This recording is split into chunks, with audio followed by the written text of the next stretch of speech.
Breaking down all the biggest news from the NFL's tampering period. That's what we're talking about today on Stealing Bananas. I'm Ben Gretch. You can find the Stealing Signals newsletter, bengretch.substack.com. With me, as always, is Shawn Siegele. You can find all of his great work over at RotoViz. We've had the 2-day tampering period, which is really just like the announcing of contract. It's supposed to be when teams can negotiate before a free agency is official, but they've obviously already negotiated before this. Now we just hear the deals as soon as the tampering period opens. So we've just moved the tampering period up. There's always tampering. There's always discussions taking place before there's supposed to be discussions taking place. Lots of deals, obviously, because deadlines spur action. We also get trades. We get the Max Crosby saga, all of these things. So many things happening in the NFL in this couple-day period, even before free agency officially opens and all of this stuff does get finalized. It's a very fun time to be analyzing the way that the league feels about various players, what we think about how these players are going to fit into different offenses and how they'll be utilized and what that means for fantasy football going forward. A lot of new information on a variety of different topics, from cost to different stuff. We like to talk about the macro sort of real NFL takes as well. Are these guys worth the money? Are they this? Are they that? As opposed to just the pure fantasy response.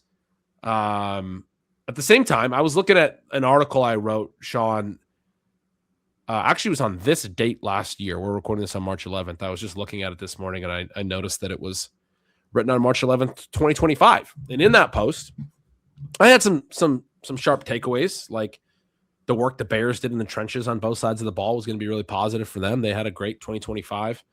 Some skepticism about Najee Harris's contract with the Chargers and DK Metcalf's fit in an Arthur Smith offense with the Steelers, which Metcalf had a better year than I would have guessed, but still was not worth what people wanted him to be worth in fantasy.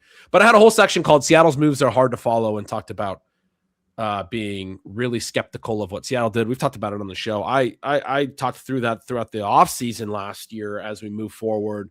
Remember later in the offseason kind of understanding that if Seattle was going to be good, it was really going to have to be through the defense was the point that I kind of came to by August, and clearly they did that.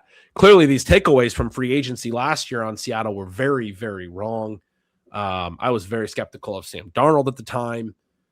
And yeah, I don't know. That's one that I've worn a few times, but I've also been reminded of being wrong on the Seahawks as recently as like the last couple of months, because there's people that are really mad that, had a take wrong last year. So I'll just go ahead and mention that one as a precursor to say that these early free agency reactions, tampering period reactions, are not always going to be right.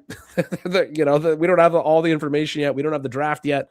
We don't know a lot of different things. Sometimes teams do stuff in free agency and then they kind of step on it later. I mean, Kirk Cousins a couple years ago, and then they go and draft Michael Penix in the draft. And you're like, well, everything I thought that the Kirk Cousins contract meant, I think differently about now. I think they have a very different view of the quarterback position than I thought that they had. So I just mentioned Najee Harris. They went and paid him. What I wrote about last year was a smaller deal than I expected. It was a 1-year deal with only like $5 million guaranteed for a guy who had played all 17 games, all 4 years of his rookie contract, and ran for over 1,000 yards all 4 years, and was one of only like 5 backs since 2000 who had opened a career doing that. And the other ones were all good running backs. Like, this is a former first-round pick that the league was like, yeah, we all know he's a former first-round pick, but the Steelers are the only one dumb enough to use him as much as they did. Obviously, he's had some other stuff go on with the fireworks incident and everything, but they signed him to a pretty small deal. People got really excited about him, or some people did. They stepped on that with the Marion Hampton pick a few months later. So, and then there's trades. There's all sorts of things that will still happen throughout the summer and down the line. This is just the very start of team building. And yet, obviously, there's so much that's happened that we want to talk about. So we're gonna talk about it. Yeah, and the fact that we don't know the future is what makes all of this exciting, right? And all of it so much fun to chat about. And as you sort of hinted at there and talked about in some ways, is that some of the ways you can be right and some of the ways you can be wrong are almost unrelated to these free agent discussions, in that you mentioned how the Falcons make the selection then in the draft of Penix completely changes things. With the Seahawks, and for anyone who wasn't paying attention, they did win the Super Bowl and prove Ben wrong. It was the emergence of Jackson Smith and Jigba that made everything else work. And so there were some things that they did right, obviously. And the main thing being that they have a true genius as a head coach. And I think that that's important to look at both from a tactical perspective and a leadership perspective, that we don't have maybe that many instances of coaches who really fill both of those signature head coaching types of roles so well, where you're the best person with the X's and O's, and you're someone who, not everyone is going to be Mike Tomlin, not everyone is going to be Bill Parcells. There are different ways to put together a team where your guys are out there competing for you with everything they've got every week. Certainly McDonald seems like he's that kind of guy, even though he has a different personality than some of the folks. Andy Reid, I think, is another great example of him. We gave him a hard time, obviously, in our coaches draft because that was forward-looking. Andy Reid, not necessarily, again, a Mike Tomlin type, but a player's coach who makes that work. Many players' coaches don't make it work at all, right? The players enjoy it, but the team is terrible.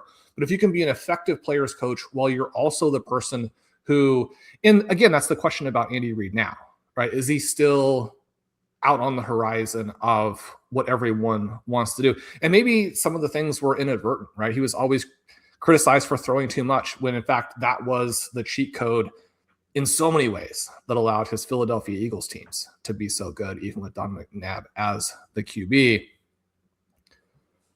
Well, you have that with the Seahawks, but you also have this Jackson Smith and Jigba eruption.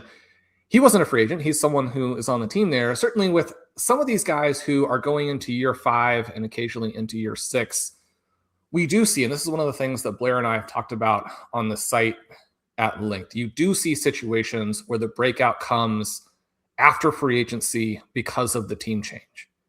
And so I don't think that we can ignore that with players. At the same time, Ben, one of the things you and I were talking about before the show started is that when we have a lot of information about Alec Pierce, about Wan'Dale Robinson, about Romeo Dobbs, and it would certainly be a surprise if they can make the same type of move that a JSN as a non-free agent did to elevate their teams. Basically, we're dealing with full teams at the NFL level. So many players, the interaction of these players, a ton of uncertainty, but certainly free agency does matter and the tactics matter. I think you could argue that both of the QB decisions for the Falcons were wrong. Certainly to put them together was wrong. One of the things that is so much fun about free agency, or interesting, again, from a tactical perspective, is that it comes first. And that creates an interesting situation at running back, right? Where you can imagine a world in which the Chiefs approach running back differently if the draft comes first. But when you have essentially said, okay, we went after Breece Hall, we didn't pay enough, we didn't get him, and we continue to see that matters, that the Seahawks were basically able to win a Super Bowl in which everything was shut down except for that, and the Chiefs have a pretty good defense, right? How could we do this so you have this other piece? If you're essentially looking at a market that has 2 difference-making players, one in free agency and one in the draft, you have no room to miss. You've got to go ahead and get the one that happens first because there are no guarantees for the other part of it. So that is interesting. But I think that some of these teams who are making these big wide receiver splashes, there certainly is the tactical question then of, should you have actually tried to go out and address wide receiver in free agency for number 2s and number 3s that you're having to pay like, mid-level or low-end number 1s? Even in a weakish draft, we still have, 5 or 6 receivers projected to go in the top 40 picks. You're not guaranteed to get your guy, but there is a lot more upside to being right in the draft than there probably is with these free agent moves. Yeah, that was a big talking point I saw on social as well. I do think that's a pretty well-known feeling right now around the league is that in free agency you're unlikely to get a huge win at the. You're probably going to overpay a little bit at the wide receiver position. I thought the Alec Pierce contract was wild. I was posting about it a little bit on social. There seems to be a hope that he does some things differently, just to like ground my Alec Pierce position with some data. His collegiate profile was not particularly strong in terms of like the per route stuff that I like to look at. He didn't run a ton of routes either, but until his fourth season, he didn't have posted targets per route higher than 19%. Then in his final year, he gets up to like 22%. His efficiency fell a little bit that year. His yards per route in those final 2 years are both above 2, which is good, but they're not like meaningfully, they're not like massive numbers for a high ADOT player at the college level. And particularly, he's not earning a ton of volume. He's a high ADOT guy. His ADOT all 4 years of college over 15. And then you go to the pro level, first 2 years, doesn't earn targets on a per route basis, has yards per route around 1, which is not good. His second year was lower. It was at 0.85. His first year was 1.25. And then the last 2 years, he's been very good. The numbers have been better on a per route basis. So you're paying for those last 2 years, but the targets per route still not really, really strong, which I mentioned because targets per route predicts itself pretty well. It's an important number as far as what a player is.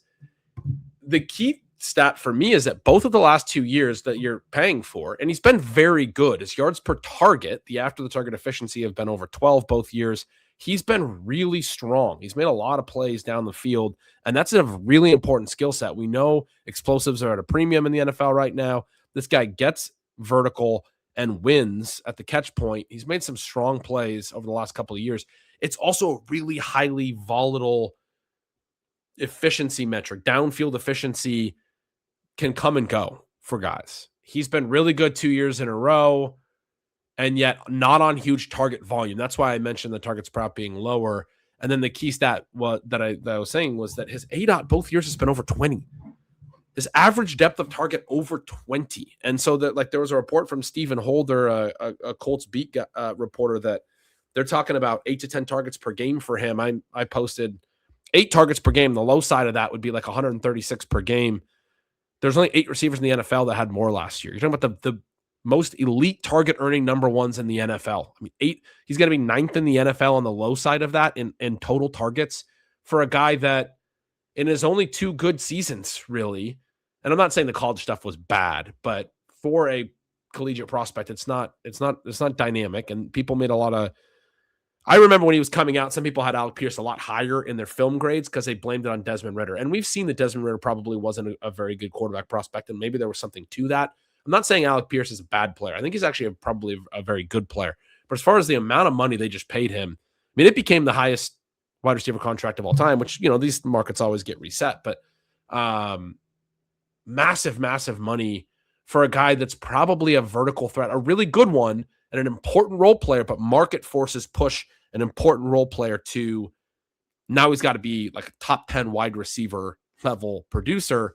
And the ADOT's going to come down. He's not going to be over 20. But where in the data, where in the like what I'm talking about is you have 8 years. You have all the 4 college years matter.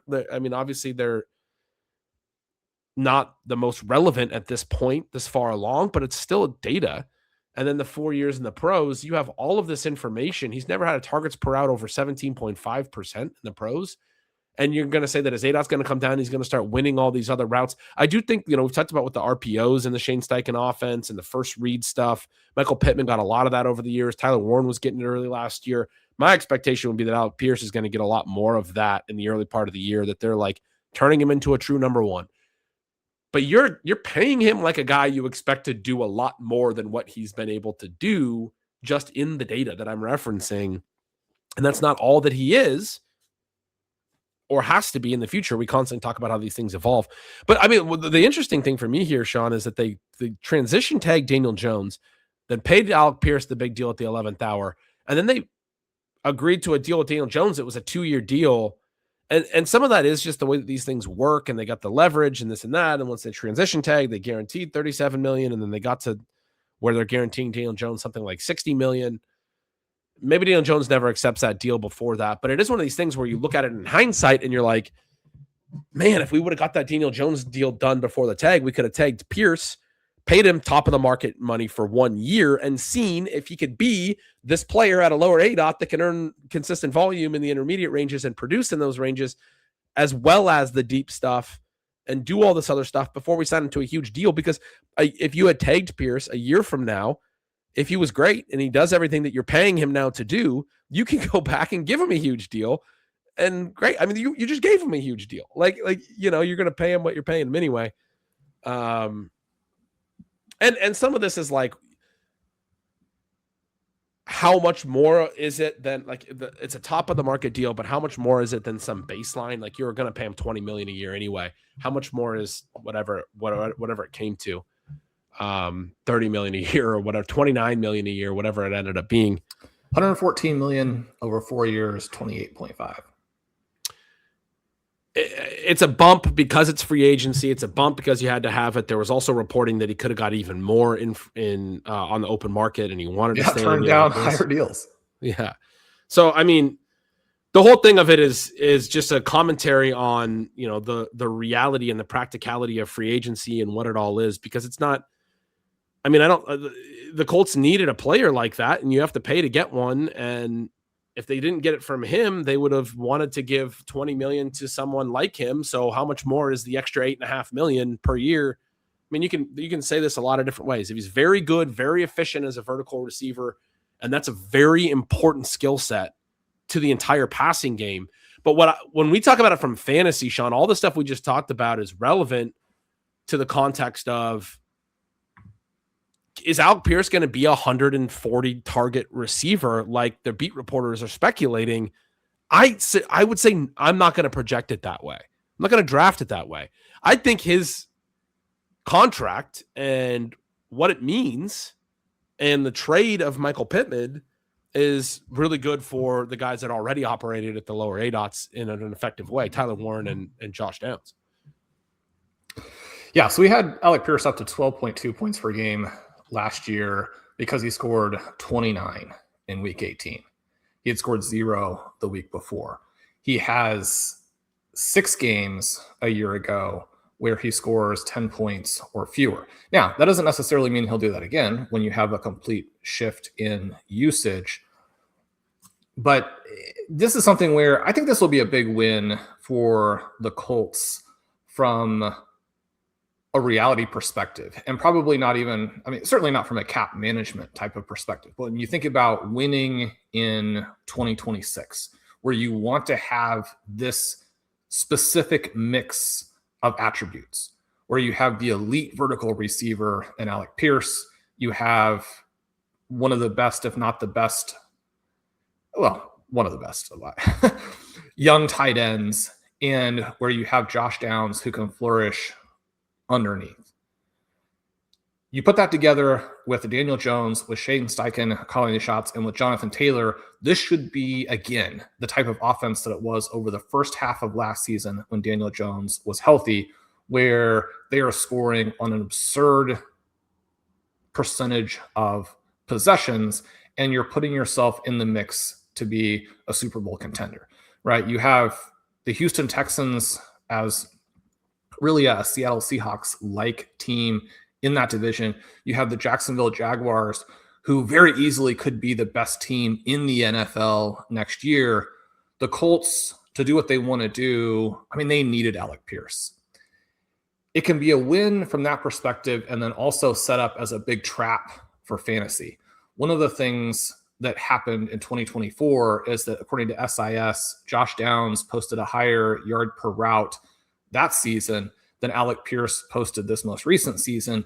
And then he fell from 65% snaps to 59% snaps, in part because you have a healthy Michael Pittman, and in part because Josh Downs is small and gets dinged up and isn't necessarily going to be an every down receiver regardless, right? But when you do have Josh Downs, who is fantastic underneath, one of the most reasonable assumptions about the Pittman move is simply that you need to free up targets for Warren and Downs, and that you think these guys can do what he did in a way that is both more dynamic and then also potentially frees you up schematically to do more of the things. You don't have to force those targets to Pittman, who Pittman played well last year. I think he's going to be good with the Pittsburgh Steelers.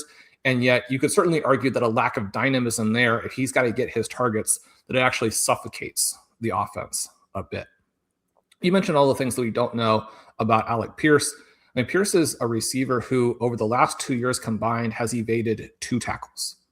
Now, on the types of catches that he makes, you don't necessarily expect to have a lot of evasion, right? You go and you search specifically you filter for 15 plus air yard targets for Pierce and for Jamar Chase, and you get similar evasion numbers on those very deep targets. But overall, you get these great numbers for Chase because he is extremely dynamic.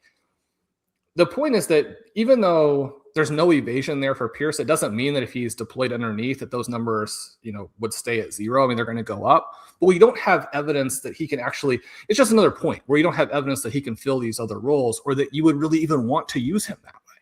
And so from the perspective of target earning, I think you've got to be very skeptical about what the Colts are saying, in part because none of these kinds of statements are ever grounded, right? Anytime someone signs a running back, they state a number of touches that is wildly out of whack with just the number of opportunities there are in a football game. You go through and you look at what a team has said that is going to be the touches for their individual players. It's like twice the number of snaps that you get on offense each week. So exactly as you're saying, somewhere between what he's done and what they're saying is where he'll come in. You do expect him to be efficient. This is an interesting one, but it sets up as a trap for fantasy. But a fun one, right? I mean, I'm excited to see what he does. And certainly if people who are enthusiastic about him draft him all the time, if this Indianapolis offense explodes, again, I want to note we do occasionally get these 5th-year bumps, but they are usually because a team that didn't have a player is then able to unlock them. Not that a team that already had him is suddenly like, oh, you know what? We should use this guy differently. So what about the guys that did change teams? Because you mentioned Wan'Dale and Romeo Dobbs. We get them onto new rosters. I think Wan'Dale's interesting from the perspective that his main skill set is earning a bunch of volume. He's been a high per route target earner through his collegiate years and then at the NFL level. And now he goes to a team in Tennessee where my read on their offense last year was that they basically, we talked about it when we did a draft show recently where we did our first underdog draft together. And I think we took Chimere DK, obviously have Alec Manor as well. I felt like they took these 2 rookies on day 3 and had no option but to run them in a bunch of routes. And so the fact that they got a bunch of routes as rookies is often a positive. Interestingly, I think that would be something to be argued as a positive for Romeo Dobbs, whose rookie year wasn't necessarily amazing, but the fact that he got on the field so much early ended up showing an ability to grow into, a stable number 2 type profile where in the early years, we gave Dobbs a lot of grief for the after the catch efficiency. He would really struggle to, he struggled with some drops, but he'd struggle with stuff like on the sideline where like just get your 2 feet in bounds. He'd juggle a ball and go out of bounds and it would get ruled incomplete on a ball that just had to be a catch. But he took the yards per route run up these last couple of years. Importantly, this past year, this after the target efficiency stuff is getting more cleaned up in the profile. I don't remember seeing it a lot watching all the games. I used to write about it a lot and saying signals, man, he left points on the field again. Drops aren't a huge deal, but it's exhausting when it's constant and it can lead to a lack of playing time as a result. Like players can lose work and routes. It never went that way for Dobbs, and he actually cleaned up some of it as he's gotten a little older. So I think he's gotten better, more consistent, more interesting as a player. And some of that goes back to, hey, he got on the field earlier than you would have expected for his draft capital.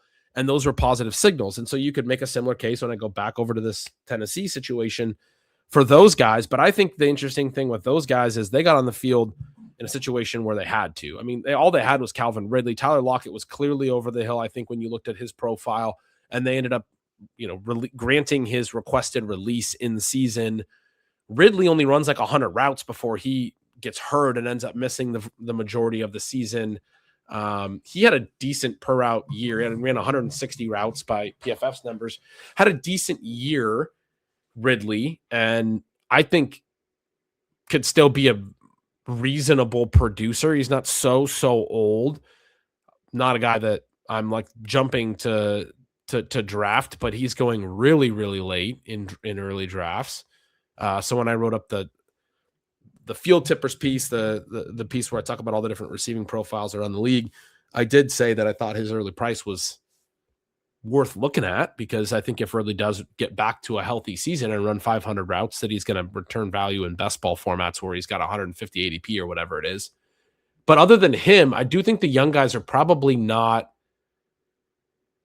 I mean, you don't want to act too quickly, but I gave the take on the draft stuff that sometimes you do want to act quickly. And if I'm not really willing to give them a ton of credit for just getting on the field because they kind of had no choice but to get these guys on the field, I don't know who else they would have played. It was more of a team building issue. Then you look at Wan'Dale Robinson and you say, okay, this guy comes in. What's the offense going to look like? Probably going to run the ball a decent amount, but Cam Ward, when he's back there, is willing to throw it. He doesn't take a massive number of sacks. He's willing to sling it around a little bit. I think he takes sacks at a decent clip. You'd probably know better than me what his profile was there, but I felt like he was one of these, not on the Jacoby Brissett level, but even if he's not a great quarterback, he's one of these quarterbacks that can elevate pass volume for an offense because he does take throws into maybe even tight windows and some of these things. I mean, give me a guy who's a known target earner in Wan'Dale Robinson in that offense, and I'm at least interested if he's running routes against a lot of guys that don't earn a lot of volume. Doesn't mean I'm going to be like massively all in on Wan'Dale Robinson because there's some limitations to that profile as well. The Dobbs thing, I mean, they got a decent price on him. He wasn't massively expensive, and the Patriots did need to develop their receiving core. I don't think it prevents them from potentially trading for A.J. Brown or somebody later in the summer, Brian Thomas, whoever it may be. If they were able to add like an A.J. Brown with a Romeo Dobbs, then I think you're talking about a pretty good 1-2 step to address your receiving core in the offseason. But yeah, I mean, Dobbs is probably not going to be a number one or take another step. I mean, all these guys are probably limited and you have to pay quite a bit in free agency for them. What did you think about the Robinson and Dobbs signings? Robinson is just fascinating because you talked about how difficult it is to get to 140 targets. And Robinson has done that both of the last 2 years, which even people who are paying really close attention, I think, would be surprised by that. The fact that he did it in 2024 and didn't gain 700 yards is maybe one of the most incredible accomplishments from the perspective of hitting the two ends that you could possibly do. He comes back. He does it in one less game in 2025, does go over 1,000 yards. His yards per reception obviously have to jump significantly more than 2 yards. Their yards per target jumps by more than 2. Yards per reception jumps much more than that. One of the things that's interesting with him is that a lot of the profile there where he's catching the ball underneath and then does get good yak is what you would expect when you have all of these underneath targets. That doesn't mean that everybody can do it, right? It's what you expect from the players who are specifically filling that role and can do it. And so if you're both drawing targets and then you're getting those yards after the catch, that's certainly encouraging there. The thing for me is that we've always sort of hoped that Wan'Dale would be dynamic, would be an interesting NFL player in a different situation. And even he has, alluded in the past to the desire to have some more vertical routes. I mean, Brian Daboll is the offensive coordinator for the Tennessee Titans. So we have this situation where it's like right back to filling this role that was so frustrating for everybody over the first 4 years of his career. But as you pointed out, we're talking about fits, I think, with these teams who have gone ahead and splurged. And that's probably the same thing that you're getting with the Patriots, where one of the reasons that Drake May is a viable MVP, even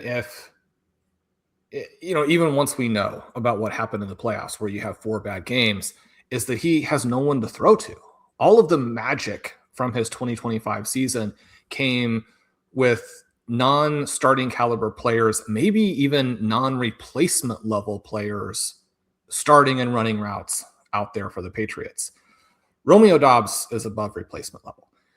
The question is probably by how much, right? We're talking about somebody who, I mean, the Packers are probably very happy to let go so that they can run their offense now with Christian Watson and Reed, their young second-year breakout player in Matthew Golden. Ben, the thing that doesn't really fit for me here, or I think is tricky about Dobbs, is this is a player who does a lot of things well and can be used all over the field, but doesn't really have a signature element to his game, which in that way, it probably makes you less of a tactical fit for most teams, but maybe a better fit for a team that simply needs a starter, right? You think about Dobbs, he can be used all over. He's got that ADOT that's sort of in the middle. He does evade some tackles. He had his best season in 2025 from a catch perspective. Now, that's still a little bit of a concern. He comes in with pretty bad numbers for his first 3 seasons. As a rookie, he has an 11% drop rate. That's very disconcerting. In 2024, he had a 77% on-target catch percentage, which is catastrophically bad. So then you do get the good year or the solid year in 2025. Very few drops, still on-target catch percentage that is so-so. The concern for me would be that these Patriots receivers don't get open, but when they were the target of a pass last year, their ability to catch the ball and or just the flukiness of what you got from a full season from a catch rate perspective was astonishing. We talked several times about how the Seahawks and the Patriots basically went through the entire season with virtually no drops from their receiving core. If you have someone like Dobbs who's going to separate a little bit better, who's going to allow you to do a lot of things, who's going to be that replacement for Stephon Diggs, which is, I believe, how they have described him, and that guy goes out there and does some of those things, but also drops some passes, unless you have gotten more aggressive with your offense, you're not doing as much sort of clock killing and clock suffocating from the perspective of deploying Ramondre Stevenson or the like, then, I mean, those drops are going to be a problem because you're simply not throwing the ball enough. If they throw the ball more, if he unlocks the passing offense, and you say unlocks the passing offense for someone who just had a spectacular passing season, but obviously we're talking about being able to do it in the games that matter. You could have some trade-offs there. I love that point about Dobbs as more meaningful for an offense that just needs like a baseline competent player. That's basically the case I was making for Robinson. And I mean, you were talking about what he did in 2024, but one of my central points about why he was draftable in 2025 was that 2024 was an outlier. Basically, the way that happened, like he was going to have some air yards and things are going to have to shift.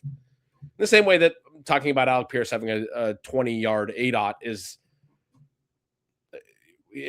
even both of the last 2 years it's very unlikely for him to do it again next year. It's going to come down. For Robinson, it was very unlikely that he wouldn't get some type of additional air yards or bump, or like his yards per target can be as ridiculously low as they had been.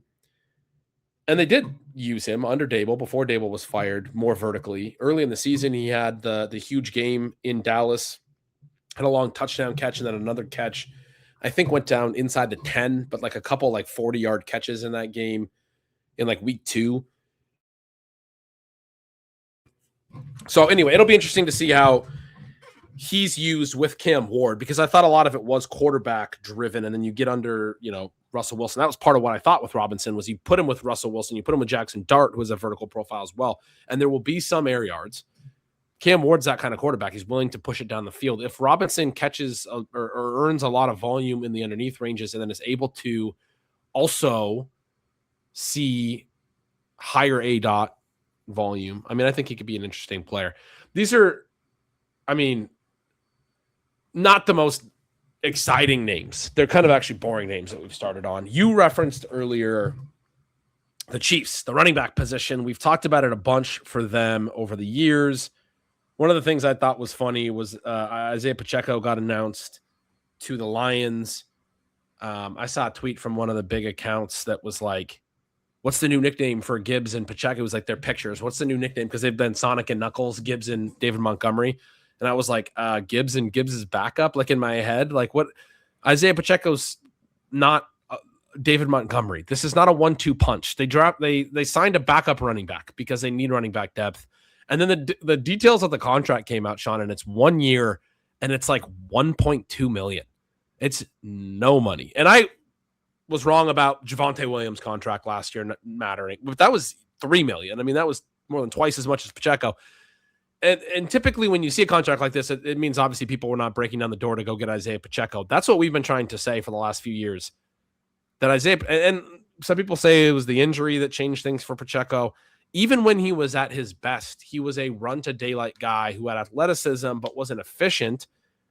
I once had probably my most viral tweet ever that I wrote that whatever they say some running backs are, have no wasted movement, and Isaiah Pacheco is whatever the opposite of that is, which I mean, it's just constantly seems to be exerting a ton of energy to stomp into the ground and all of those things. But what we've wanted for the Chiefs is players that can add something to what's blocked and what's there and what the defenses are doing. And that's so much when we talk about the players, we don't recognize that it's not apples to apples. But man, when you play the Chiefs, if you're the back for the Chiefs, what you run into is what the Chiefs run into and the ways that teams play them is a lot of DBs on the field, dropping into coverages, doing the rotational things. The whole game plan is about how can we fluster Patrick Mahomes? How can we create issues for Patrick Mahomes? We'll try to stop the run as well. But if we give up 100 yards to Isaiah Pacheco on the ground, that's probably a positive in some ways. And that's something that you and I have talked about going back a few years. They needed someone who could make teams pay for those defensive game plans a little bit more. Kenneth Walker, to me, is a really good fit from that regard. The issues with Kenneth Walker have been that he bounces things too much sometimes. He's not a great success rate runner. A lot of those things, you put him in an offense that generates yards before contact because of the personnel that they force defenses into, generates space to run to, and gives a guy like Kenneth Walker the ability to get downfield and then use his dynamism. He is a better runner than an Isaiah Pacheco or whatever else the Chiefs, meaningfully better than a Kareem Hunt or any of these other guys at the second level in terms of the missed tackles forced, in terms of the big playability, in terms of turning a play where he gets a toss on the perimeter like he did in the postseason several times for Seattle and gets guys moving and then finds cutback lanes and picks his spots and turns it into an explosive run. He's one of the best in the league at that. He's a Doak Walker winner in college. He showed that at Michigan State, right? This is a profile that if you give him daylight to run to, he's going to be able to create some explosive plays. Are you as excited about the fit with the Chiefs? I have not heard your take on this. You've talked a lot about the Chiefs in the running back position. You wanted Breece Hall. It was comical when I told you about the trade details to you that the Chiefs would not be willing to give up a third for Breece Hall at the time in season last year. We've talked a ton about how Jonathan Taylor instead of Clyde Edwards-Helaire a few years ago would have been way more meaningful for this offense in all of these ways. That's a home run hitting running back that gets downhill when you give him a crease. He's been hitting home runs even in the Colts offenses that are not giving him as much cover from the quarterback position in terms of what the defensive personnel is on the field and what the schemes they're running are.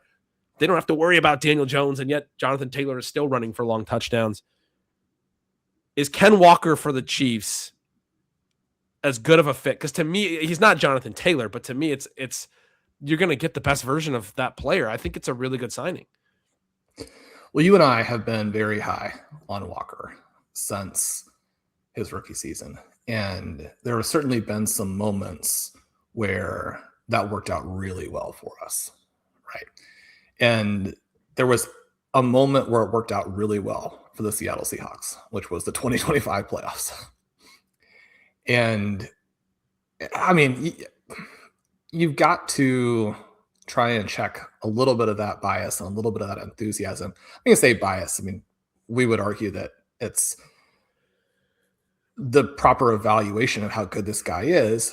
But, you know, when you've been an enthusiast, you want to make sure that it really all does track. I had floated to you a week ago with the rookie stuff, that maybe Jeremiah Love to the Chiefs was not that great of a fit. And I mean, you lost it there. You're like, no, that's taking it too far. The interesting thing here with Walker will be how his style fits with the Chiefs, because at least on the surface, it seems like it could be sensational. So I want to read you a few stats that I think in the end up being pretty hilarious here, right? So we look at Isaiah Pacheco for the last 4 years. These aren't in order, just the total numbers. I just want to cut in. I hope the audience is on the edge of their seat like I am, because I have no idea whether you're going to conclude that this is a positive or a negative. But go to the stats. Actually, I will do this in order. Starting with 2022, we get a 9% evasion rate for Isaiah Pacheco. 2023, 12%. 2024, 5%, which basically just means you're kneeling down in the backfield. And then 2025 is 9%. 2024, I guess he came back from the injury as well. I was going to say that was before the injury, but some of that was, he did return. I guess most of that was I'm trying to, he only played 2 games before the injury. Most of that was actually post-injury. Okay, so. And people will note that the yards per carry numbers did really drop. But we talk about that 2022 season where he averaged 4.9 yards per carry, right? On a per carry basis, obviously fantastic, a 9% evasion rate. Contrast that with Kenneth Walker, who in 2022 was at 22%, in 2023, 25%, in 2024, 30%, blowing away the rest of the NFL. In 2025, 23%. So we got a low of 23, and Pacheco's high was 12? 12. Then the other thing is, what's the blocking like? What's the fit like? What are the teams doing to incentivize the Chiefs to run? So and again, some of these numbers are not going to be maybe as helpful completely out of context if you're not used to looking at what the normal numbers are, but the contrasts are just so fun, right? We look at Isaiah Pacheco and the stuff percentage. In 2022, it's 12%. Then that's extremely low. 2023, 17%, not quite as good. 2024, 14%. 2025, 9% stuff rate. Kenneth Walker, we're talking about with the Seattle blocking and the way that the team has wanted to run this. We have 2022, 24% stuffs. Not hit at the line of scrimmage. That's 38%. But just flat out stuffs. 24% of his carries are stuffs. 2023, 22%.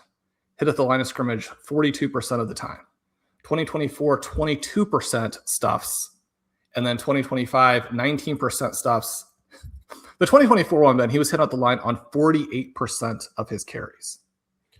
Now, again, you can say that some of that is because he's running side to side and spends a lot of time. Yeah, do you have Charbonnet?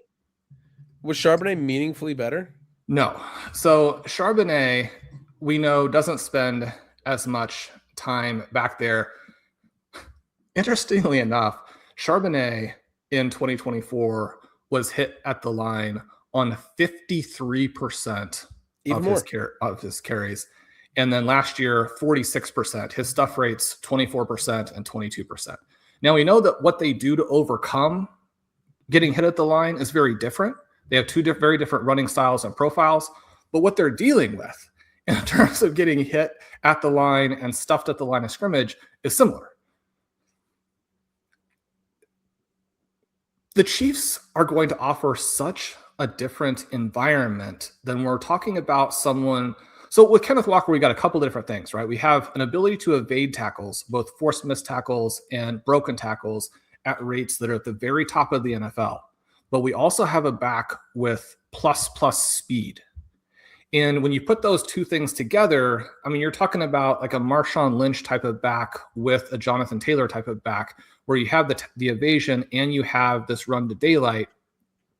The question is always, is he going to still bust a lot of runs because he refuses just to take what's there. But in so many ways, this is the perfect fit for him, because what's there when you have Patrick Mahomes and the opposing defense is saying, just run it, we don't care.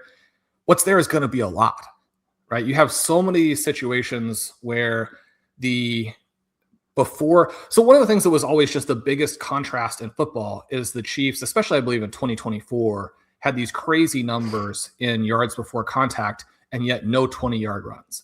Right, you go and you look at the 20-yard runs for the Chiefs over the last couple of years, and I even wrote that going into this last year, was that it was almost impossible for their offense to stay at the levels that they had in terms of 15-plus runs and 20-plus runs, and then things melted down and they did it again.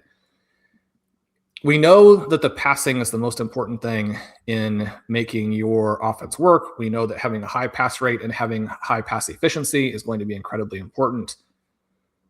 And yet, what Walker does for the Chiefs should be somewhat similar to what Derrick Henry did in his first year for the Ravens, what Saquon Barkley did in his first year for the Eagles, what Jonathan Taylor was able to do last year when Daniel Jones was healthy, and then what Kenneth Walker actually did for the Seattle Seahawks in helping them win a Super Bowl where there were no effective passing plays basically in the entire game. No guarantees, but this is the perfect fit in terms of the right guy for the Chiefs, and for Kenneth Walker's perspective, obviously I think it's got to be the perfect situation for him. And to come out where he could get the Chiefs and get a great contract, certainly a win-win. That will be one of the most fun players and situations to analyze. Those numbers, I mean, you basically that's what I was saying on vibes, that I feel, right, that Kenneth Walker's going to have room to run, right? He's not going to be getting stuffed as much. All of those elements, those numbers, very, very fun. Certainly didn't do anything to temper that enthusiasm. Shawn, let's go to another receiver. We got Mike Evans to the 49ers. I was a little bit optimistic about Ricky Pearsall in my Field Tippers article. A big part of it for me was that he could have pretty clearly become the number one. What I think is fascinating about the Evans ad, who everyone's pointing out is very similar to like what Brandon Ayuk did in the offense, a higher ADOT guy, going to run verticals, but also in breakers, out breakers, but downfield. But Pearsall last year took a huge step forward in targets per route, and he also jumped multiple yards in ADOT. He was at a 14-yard ADOT last year. Targets per route up at 18%. Was a very good year two volume on a per route basis jump for Pearsall, who everyone wanted to point out after year one dealt with the gunshot wound, a lot of other things throughout that season. I still thought there were some concerns, including after he came back from the gunshot wound. He got a lot of volume early, and then they went away from him a long time, and then they got him some more volume when their season was done in week 17 and 18. And it felt more like they were manufacturing stuff for him than he was really sort of earning it. And during the brief period where they were just trying to be competitive and they had healthy guys, this is his rookie year. He wasn't getting a lot of volume. And I think he answered all of that for me in year two. More consistent volume at a higher depth with, again, efficiency. The thing about him that you'd be optimistic about with Pearsall is efficiency after the target. He's athletic. He had that in college. He had it as a rookie. He had even better efficiency after the target in year two. And Kyle Shanahan's offense should be helpful there, create yak opportunities and all of those things.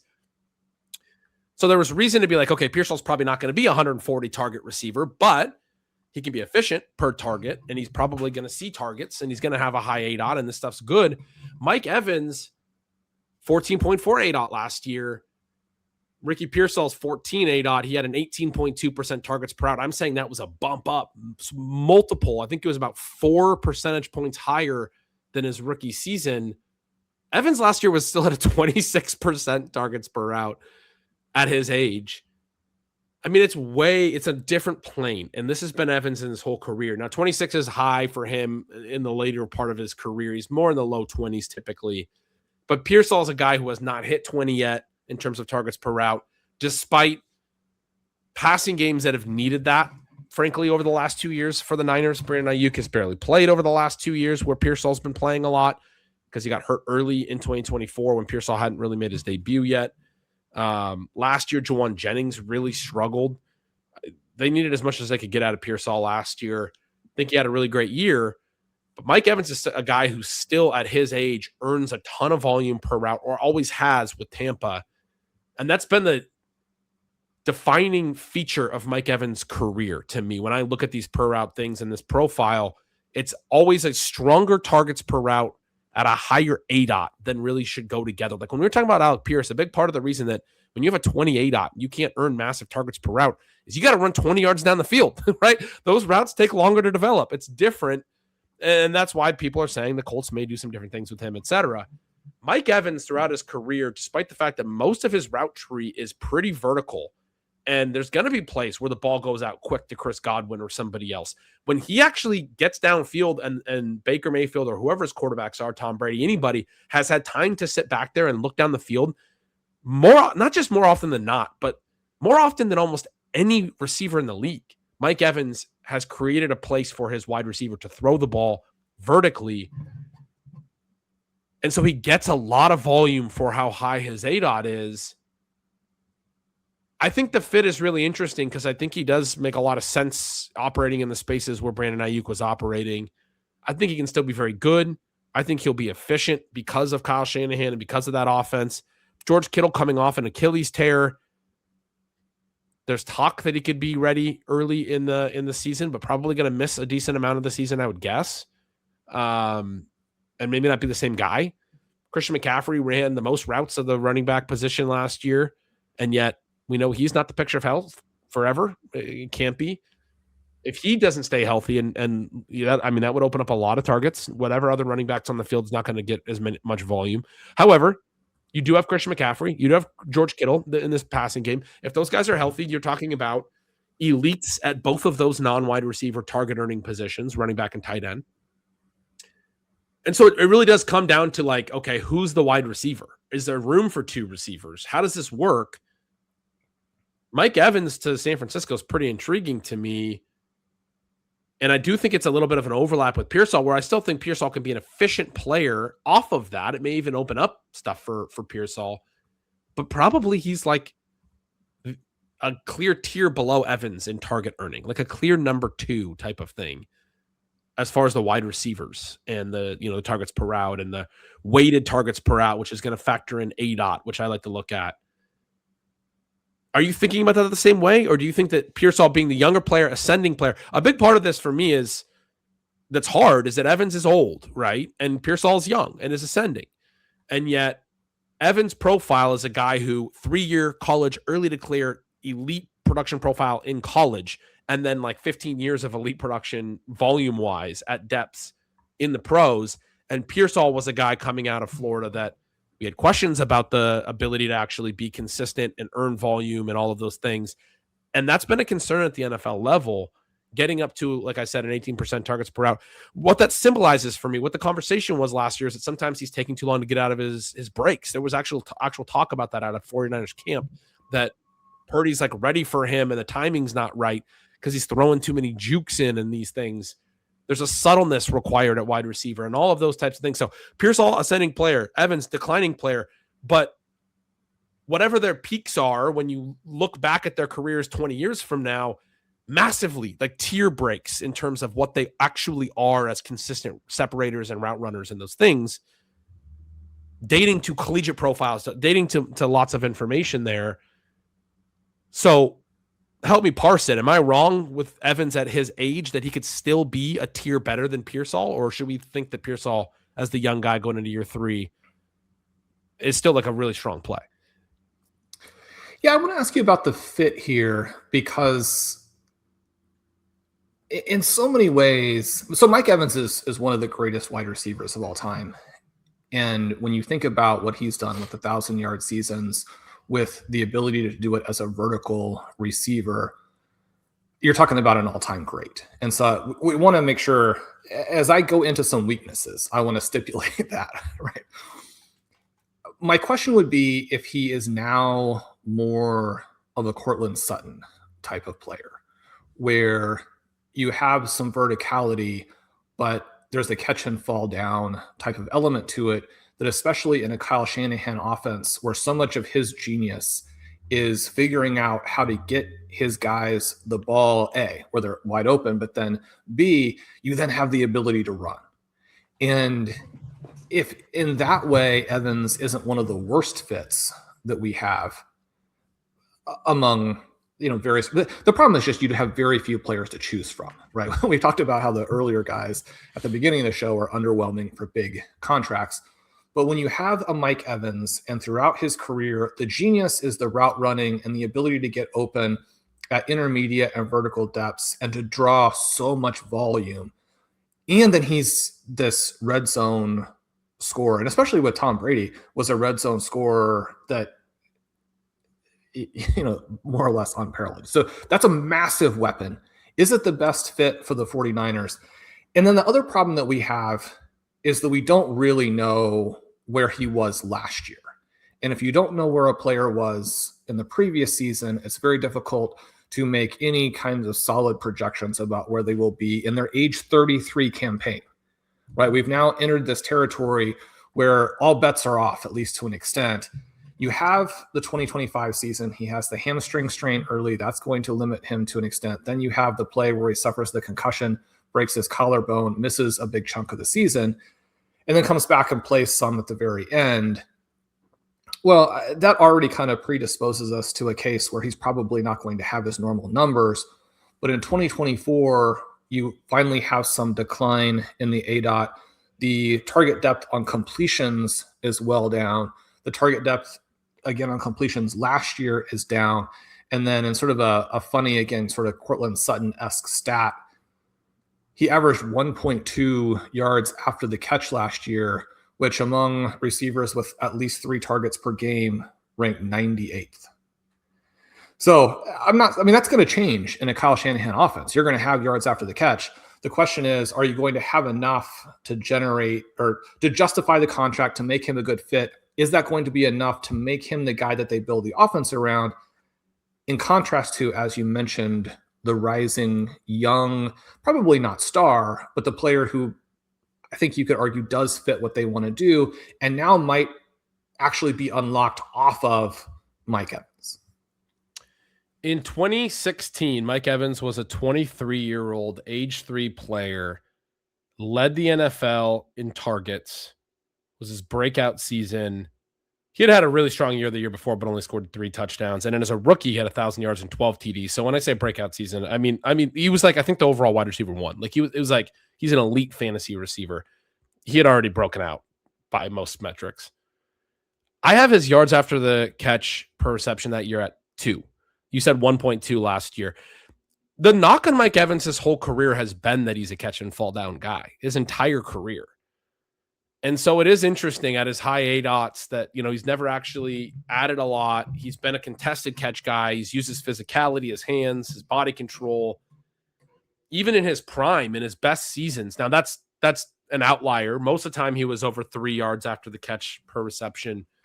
In the more recent seasons, he was over 3. The fact that he fell all the way to 1.2, to your point, last year was bad. His yards per target. And Ben, just also to make sure we're calibrating right, in the 2015 to 2018 time period, where we're talking about 16-game seasons, he had 3 years out of 4 with over 2,100 air yards. The air yards in his career since have still been very good, especially including in 2023. It was the one kind of big bounce back season.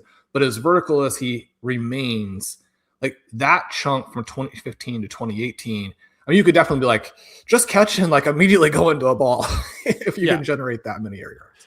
But so the 2015 and 2016 I'm seeing are the highest weighted targets per route of his career. 2017 and 18, lower weighted targets per route, and by a chunk than each of the last 3 years. So even the last 3 years, the big difference is the route volume.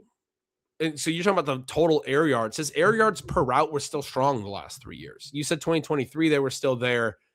2024 was the best yards per route run of his career.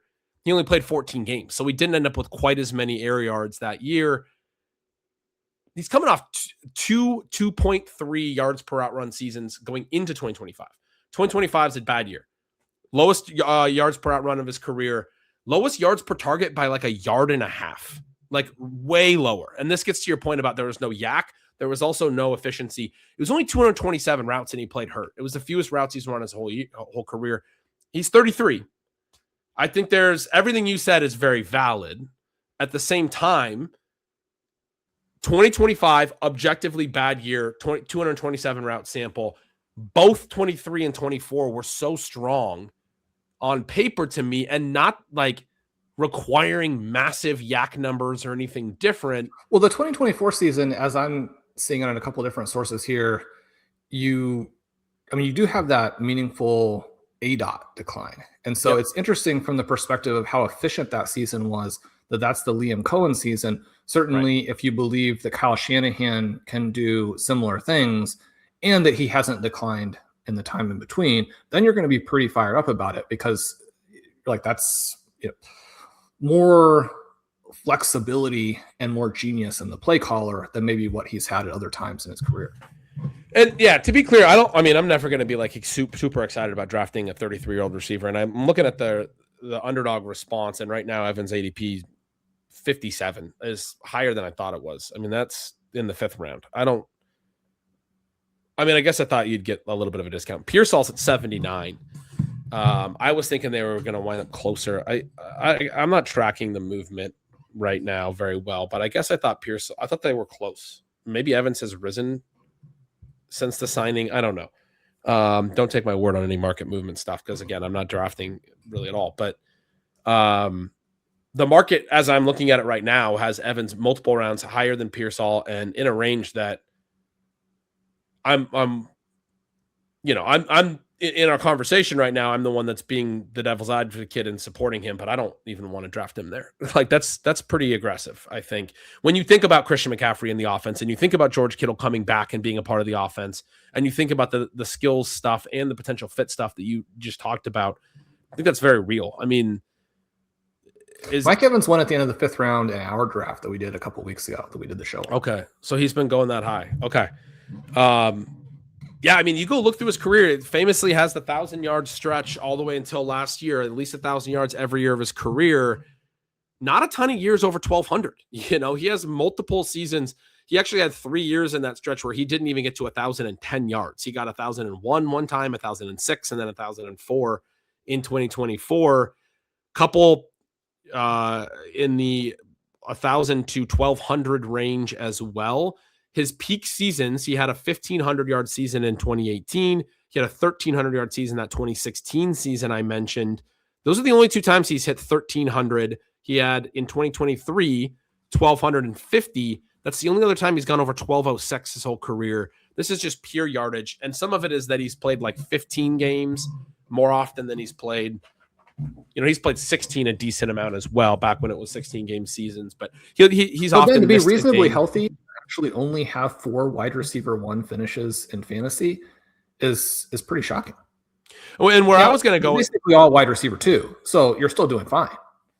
But as good as he has been, again, all-time great, to have played that long, that long of a healthy stretch, and only have the 4, top 12 finishes. That's surprising to me, because where I was going to go with it was to say that even with the yards being limited, that the production's been there through the touchdowns. He has 6 seasons of double-digit TDs, 6 of 11 or more touchdowns. And you're saying that only 4 years, because it does reinforce the point I was just making, that a lot of these years, the yardage was not elite. And my point there was going to be, if he has a 1,000-yard season but doesn't have double-digit touchdowns because it doesn't quite fit the exact same way in terms of the red zone role, because what Kyle Shanahan does in the red zone, it's probably less likely to be just throw it up to Mike Evans, right? It's going to be a little bit more schemed. It's going to be a little bit more movement and things. There's going to be plays that go to like Kyle Juszczyk, but a lot of it is going to go to Christian McCaffrey is what it's going to be. It's going to be runs or short passes to McCaffrey. He's going to score a lot of touchdowns. It's tough for Mike Evans to come onto this team. He's never had a running back on his rosters that was a 20 touchdown running back, right? Like in Tampa, Leonard Fournette for a stretch there was scoring some TDs and things, but Mike Evans has been their goal line back for like a long portion of his career. That's not the way that San Fran's offense is, I would expect, gonna. So I guess my question would be, do we have? So we have some risk there, but is there potential to get what we just saw from Devontae Adams, where the team is like, we spent money on a declining superstar. Why don't we set him up to lead the NFL in touchdowns, even if the other elements of the performance aren't there?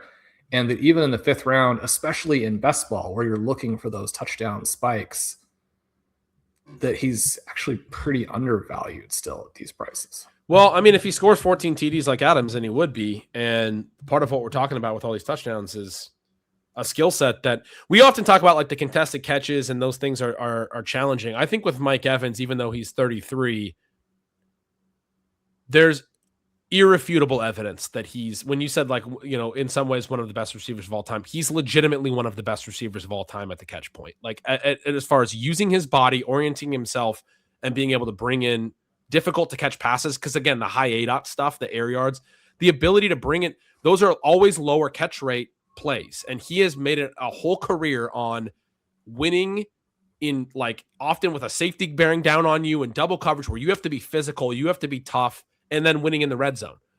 Again, where it's condensed, where a second defender is coming down and you have to be physical, you have to be tough, you have to get up at the apex, you know, win at the catch point, win a contested catch, whatever. Sometimes contested catch stuff is not particularly sticky. I think we have overwhelming evidence with Mike Evans that as long as there's not an age cliff component, that he has a skill set that if they wanted to do what you just said, if they, and we know that Kyle Shanahan and McVay, their offenses are not the exact same, but they are somewhat linked, and they do kind of pull off each other at times.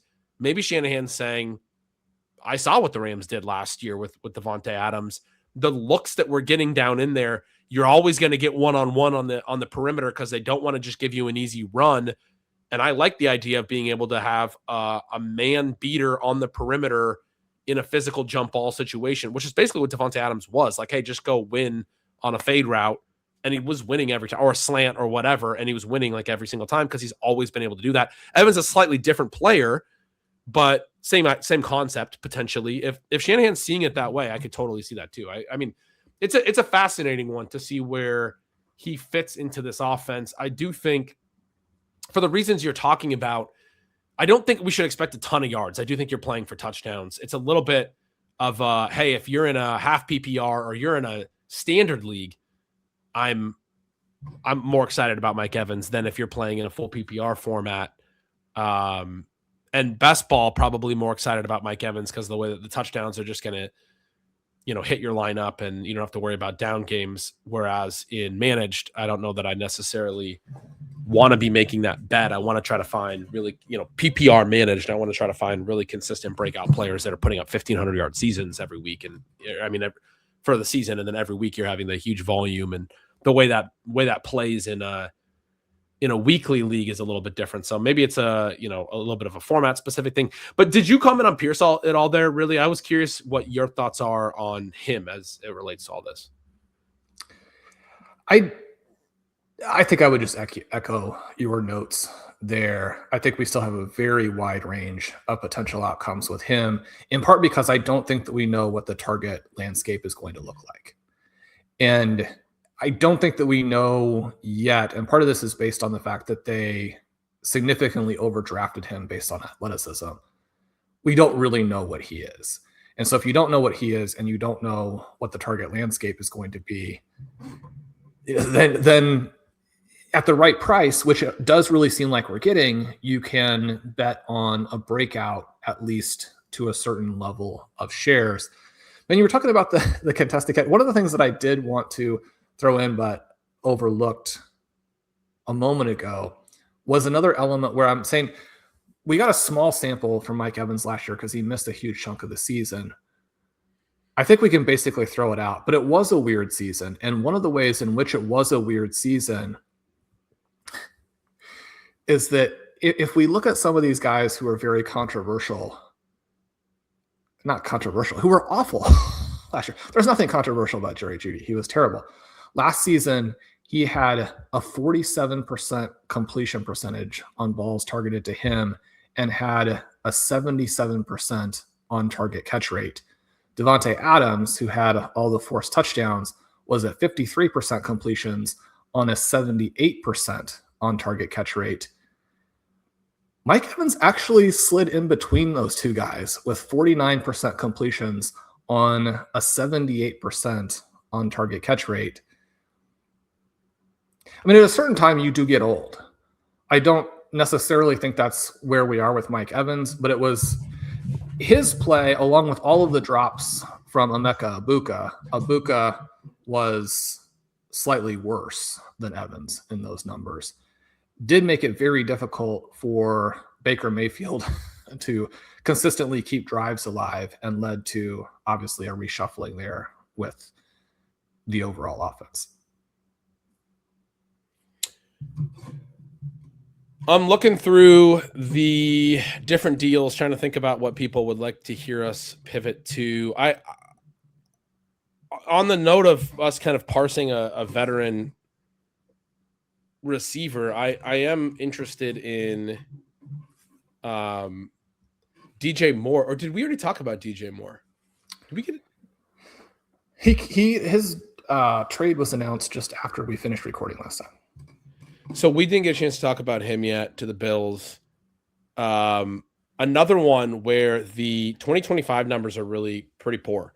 And 2024 was poor as well, but in a different way. He was still earning some volume, but the efficiency was really bad in that really poor offense where everyone's efficiency was really pretty bad. I think I was a little bit defensive of Moore's like yards per route run from 2024 from the perspective that basically no one had good yards per route run. There was the really high sack rate in Caleb Williams' rookie season. So you have a lot of routes that don't even generate a target at all. I think Moore had the highest targets per route, even though, Keenan Allen was in that offense as well. And he had a slightly higher one, but his yards per route run, Allen's were even worse. Rome Odunze's even worse as a rookie. That 2024 team, the pass game was just really, really bad. Obviously, had Shane Waldron, and then Shane Waldron and Eberflus both get fired in season. 2025 for Moore, the efficiency, the after the target efficiency actually rebounds a little bit, but the targets per route completely crater. New career low.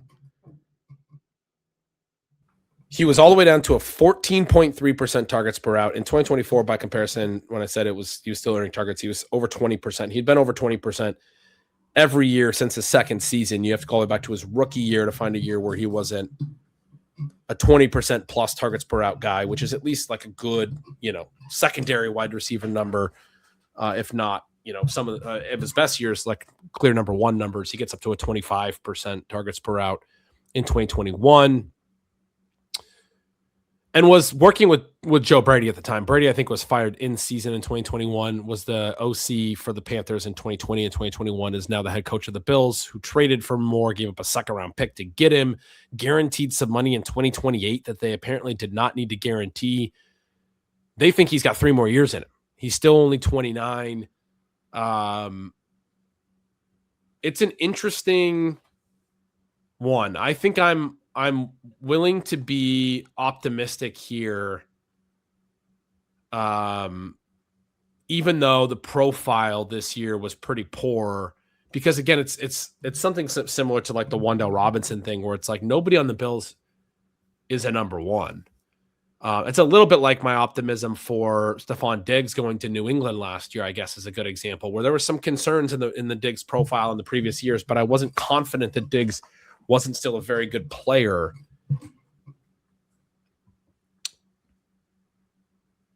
And yet, there's a lot of excuse making there. A 1.22 yards per route run last year, almost no volume being earned on a per route basis.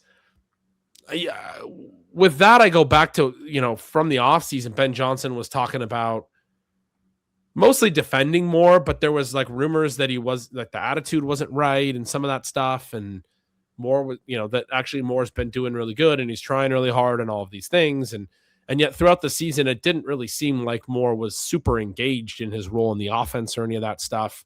They were using Odunze a little bit more like specifically in certain concepts early in the year. Odunze at times struggled with efficiency on the other end of that, but I think it helped his volume certainly. And then obviously late in the year, you have the emergence of Colston Loveland, you have the emergence of Luther Burden, guys that are getting a lot of volume. Moore is, I believe he's 29. He's going to turn 29 in April here. So he's 28 right now as we're recording this. He's going to play his age 29 season this year. He's not meaningfully over the hill. We talked about how some of these guys that make their killing with like ball in hand, we were a little concerned about it with Deebo Samuel last year at age 29, changing teams. Can he still be elite at that skill? I think I'm going to be a little bit optimistic, man. This is probably the best situation to be in on Moore for me in a while. I've been, I was early in his career famously a big-time Moore fan and then wasn't into him when he was playing with Justin Fields and stuff, and he had some good years, and we talked about this a lot. I think he's probably become cheap enough at this point that I'm somewhat interested at age 29. What do you think?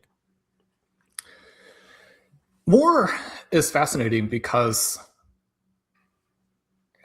he seems like the guy who would have been the perfect fit for the 49ers. Now, obviously, different teams have different things that they can do to make these moves and get the guys that they want. But you have someone who in 2024 averaged 6 yards after the catch per reception.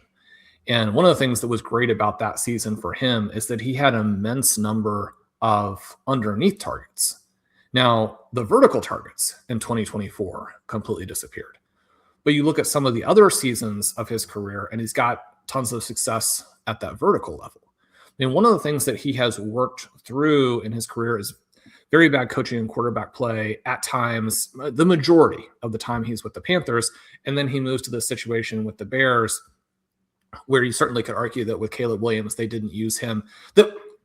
As you discussed, the offense was a train wreck in Williams' rookie season. And then last year, as a more peripheral piece, that caused a lack of motivation that then sort of was reinforcing in terms of not being as big a part of the game plan as he probably deserves. When you go through and look at his evasion rates since 2020, they're consistently high. When you look at the yards after the catch per reception in the recent past, they're good to great. And this is just so similar to the Diggs situation, where Diggs was a receiver who had seasons with the Vikings where he was targeted almost exclusively at the line of scrimmage, and other seasons where he'd been targeted exclusively vertically. And you're thinking to yourself, if the person has shown that they can succeed, if not thrive, in both areas, why wouldn't you use him all over the field? The Bills did. Stephon Diggs blew up as a star. We're talking about DJ Moore late in his career where there's real collapse risk. And at the same time, I think you can make the argument that he's perfect for what they want to do, and or just that if you are the only guy who is a difference maker and you have Josh Allen, I think that James Cook is good, but there is absolutely no question that being in an offense where defenses are laser focused on Josh Allen, that it helps Cook in multiple ways, both in that he's not the focal point of the defense, but also that Allen's strengths amplify what Cook can do. If you take Moore, you take this commitment that the Bills have made to him, you look at the target landscape and you're thinking probably not to the extent that Diggs did, but you're looking at a fantasy eruption in the making right here. DJ Moore would have to be very bad in 2026 to not thrive in this environment. And it's possible that he will be. Certainly it is discouraging that Ben Johnson wanted to go in a different direction as opposed to use him, but we're now no longer in that environment. Are there other moves that you thought were... So let me just throw some names out. We have Pittman to the Steelers. We have Malik Willis to the Dolphins, which is kind of interesting. And also, the Cardinals were a big rumor there, and I just really didn't want Trey McBride back in the situation with a hypermobile quarterback. So I was pretty excited to see that they signed Gardner Minshew and think they're just going to do Jacoby Brissett, Gardner Minshew. The Willis fit is interesting.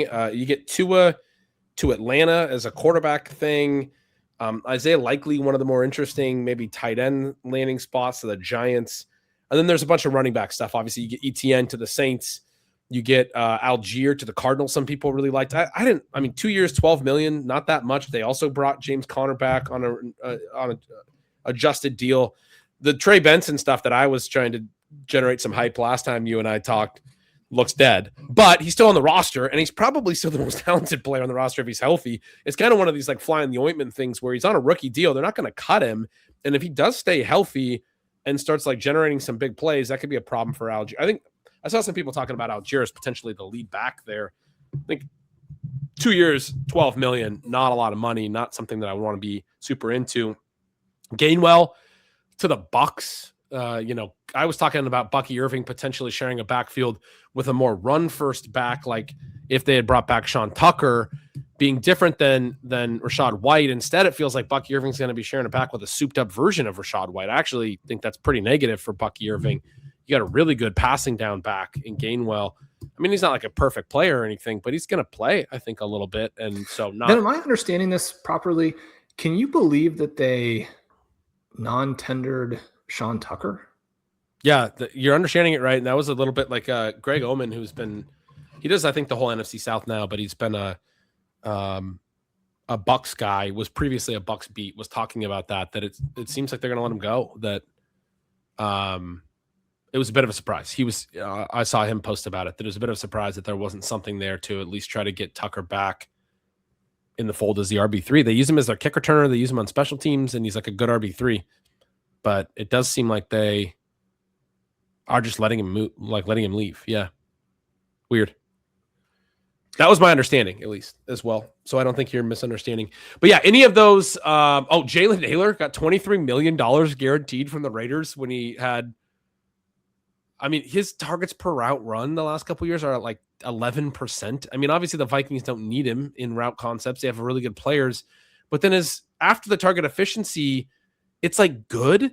But when guys are that low in targets per route, it's like, oh, well, they only get thrown the ball when the good players are covered. They should have really good efficiency if they're really good players, which, I mean, it can juice your after the target efficiency when your targets per route are so low, just in the same way that if you're getting a ton of volume, it's going to potentially negatively affect your efficiency. His yards per route run the last 2 years, 1.07, 1.06. After running 84 routes total across his first 2 seasons, a 4-year career that is not that interesting. And he's like just a guy. The Raiders gave, I mean, it's modest, $23 million guaranteed for a team that has a lot of money. It's not a ton, but like there's not even a Clint Kubiak tie-in, by the way. He was the OC for Minnesota in 2021. Naylor was drafted in 2022. It's not even like they played, like he coached him. They missed by a year. This stuff adds up for the Raiders, who burned 3 draft picks on bad wide receivers last year. They just keep like spending resources. Again, it's not a ton of money, but you're spending resources on players that are not difference-making players. They're like just a guy. I don't know. I thought the Naylor thing was weird. You got a bunch of players that are back in their old teams.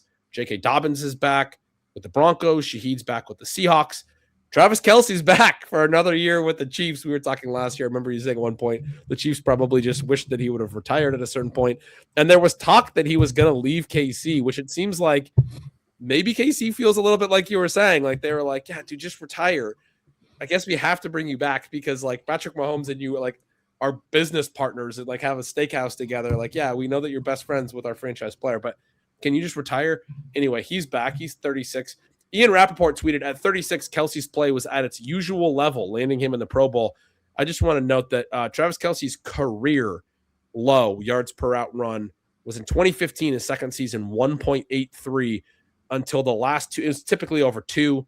Until the last 2 years, it was at 1.43 and 1.47. That's the player he's become the last 2 years, not at the typical level, and he's now 37. A lot of people will tell you that Travis Kelce is the same guy. I've seen that many times. I don't know how you could say that, but I threw a lot of names at you. What are you feeling?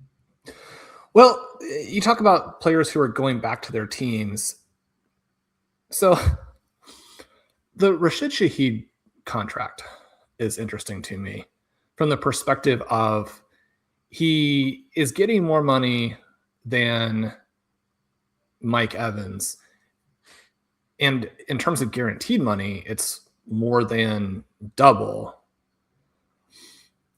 It seems fairly absurd. And yet it's also significantly less than Alec Pierce. Now, his production last season was also less. But, I mean, did the Seahawks just re-sign the exact... So could his contract be bad and yet at the same time be a pretty nice arbitrage-ish type of play on what the Colts did with Alec Pierce. I mean, you're not going to get him ascending to a wide receiver 1 role with JSN there, but he's actually a player where if you now with the offseason, I mean, famously, you have the trade and people are excited because Cooper Kupp is playing so poorly, and then Shaheed is basically just a special teams player, but he's fast, and being able to get over the top is important. I think what you said is right. There's probably a little overpay, and at the same time, probably exactly the fact that he adds elite level return ability in addition to vertical, like legit vertical threat, right? Those are not the return stuff with the change in rules and stuff is obviously important. It's an important thing to, I think, to do effectively. I don't think you want to pay this kind of a contract just for a return specialist or anything. But then we talked about with Pierce, like the ability to win vertically and threaten defenses vertically is one of the most important skill sets. It's the one we often talk about is better for real life teams than fantasy teams at times when these guys are just running off safeties and things. But especially with Jackson Smith and Jigba installed as your superstar number 1, Shaheed's the perfect player to play off of that. And you have Torrey Horton coming. He was a similar player to Shaheed in my mind. He gets a little bit blocked now, but you have some redundancy now in that. If Shaheed gets banged up for a stretch, I think your year 2 guy, Torrey Horton, can play that role. And you're basically just like, Cooper Kupp's a mascot at this point. I mean, that's part of why we were talking about when I was at the beginning of the show saying, I was wrong about the Seahawks last year. People kept telling me that, blah, blah, blah. I mean, one of my points was like, I acknowledge I was wrong many times, but the other point was like, you came in and said the note about some of what they did then, and the fact that they were actually good because of the Jackson Smith and Jigba emergence and that stuff, because the Kupp contract was obviously not helpful to them winning a Super Bowl. I mean, they gave him a lot of money to basically be, I don't know, like what you want to call him. He wasn't nothing, but an aging version of himself. I've made the case that they won more or less in spite of Sam Darnold than because of, as far as, the credit that he's gotten in those things. But yeah, now I think Shaheed is a better fit for working off of Jackson Smith and Jigba. It's good for Jackson Smith and Jigba that the 2026 version of this passing game is going to have not a meaningful target threat on a per out basis, but skill sets that can attack defenses in a way that make it tough for Jackson Smith and Jigba to not, again, have a massive per out. Because the real thing with him is going to be like, can he put up the same yards per out run that he just put up? Because the routes are going to be lower, but he just put up these astronomical yards per out and targets per out numbers. And my defense of JSN in that regard would be, look at the guys that have done that recently in similar offenses, McShanahan-style offenses. Tyreek Hill in the Mike McDaniel offenses was putting up ridiculous targets per out and yards per out for a couple of years in Miami, and did it year over year, a couple of years in a row. It didn't just crater. It didn't just regress to nowhere. And then you go to the McVay offenses and what Kupp did, and then really what Puka Nacua has done. Puka Nacua's targets per out the last couple of years, meaningfully over 30%, like really, really high. Like 30% is already elite, and he's hitting like 35% on a per route basis. Their ability to target him more than a third of the routes he's running, and defenses can't seem to take that away for whatever reason, because of the way that my understanding would be because the way that the whole passing game fits together and the ways that you're attacking different space and then creating space for your best player to be the best player and win, even though they're going to still try to double him or do soft coverage, in-out coverages like soft doubles or whatever. Yeah, I mean, the Dolphins were able to maintain it year over year with Tyreek Hill. The Rams were able to maintain it year over year with Puka. Some of these offenses have been able to maintain these really, really high rates of per route stuff that I think you're probably going to see Jackson Smith and Jigba in the same type of situation next year. We talked a bit about the Seahawks as it related to losing Kenneth Walker, or we talked about the player they lost, not so much how it relates to them. The other couple of names that we had at running back, if you're going to say there were other options for a team that really wanted a difference maker, the other option was probably Travis Etienne, right? But it's fascinating here. And then I love Travis Etienne. If Travis Etienne could have been on the Chiefs early in his career, it would have been absolute Christmas every day. Just so excited about that. He has a big bounce back season last year, but kind of under the hood, it's not surprising at all that they want to go in the Bashal Tutin direction. We talked a little bit about how good Kenneth Walker's peripherals were. Travis Etienne, I think, is a little bit disconcerting as the number 2. He's going into what seems like a very good situation there with the head coach who's been able to make Tyler Shough and company viable. But with Etienne, we have someone who actually was very good from a yards after contact perspective last year. Odd for a back whose evasion numbers are not particularly good. He's a speed back. Obviously, if you get touched and then you make a speed play, then you can end up with the good yards after contact, depending on if there are a couple of those plays in the season. But Etienne, one of these guys with a high stuff rate and is just very poor before contact. That's also, again, not what you're looking for from a speed back profile. They need to be able to make a decent chunk of their living before they're touched. I mean, that's the speed element that really works for you there. And then you contrast that with the sort of under the radar signing of J.K. Dobbins that you mentioned. And that one is interesting because the Broncos are evidently disappointed enough in our guy, or certainly my guy, RJ Harvey, to reportedly have been interested in the best backs. That's heartbreaking to me. There was another report after they signed Dobbins that they're still not out on adding like through the draft also, even after getting Dobbins back. So it's like, all right. I mean, that's disappointing, right? Because RJ Harvey's evasion rate last year, good, not great. His after contact numbers, certainly fine. Where he really struggled was before contact, being able to avoid that initial wave. And the contrast there, he averages 1.1 yards before contact. J.K. Dobbins, 1.9. J.K. Dobbins averaged 5 yards per carry last season, right? And that's with great numbers both before and after contact. We know he's not the same sort of big play back that he might have been before all of the injuries, but he's still probably one of the top 5 backs in all of football in the tight area around the line of scrimmage. His stuff rate last year, just 14%, his evasion rate, 20%. I mean, J.K. Dobbins is quietly, and again, you say quietly, the whole problem is he's always hurt, but he's one of the very best backs in the NFL. It's problematic for Harvey. It's problematic for the Broncos that he won't stay healthy, but I mean, certainly if you've got those two guys, you're pretty well set if you assume that you're going to have them, which at the running back position or any position is always tough. Yeah. Yeah. Former round 2 pick. If you're looking at Harvey and saying, well, I mean, round 2 draft capital, they really like him.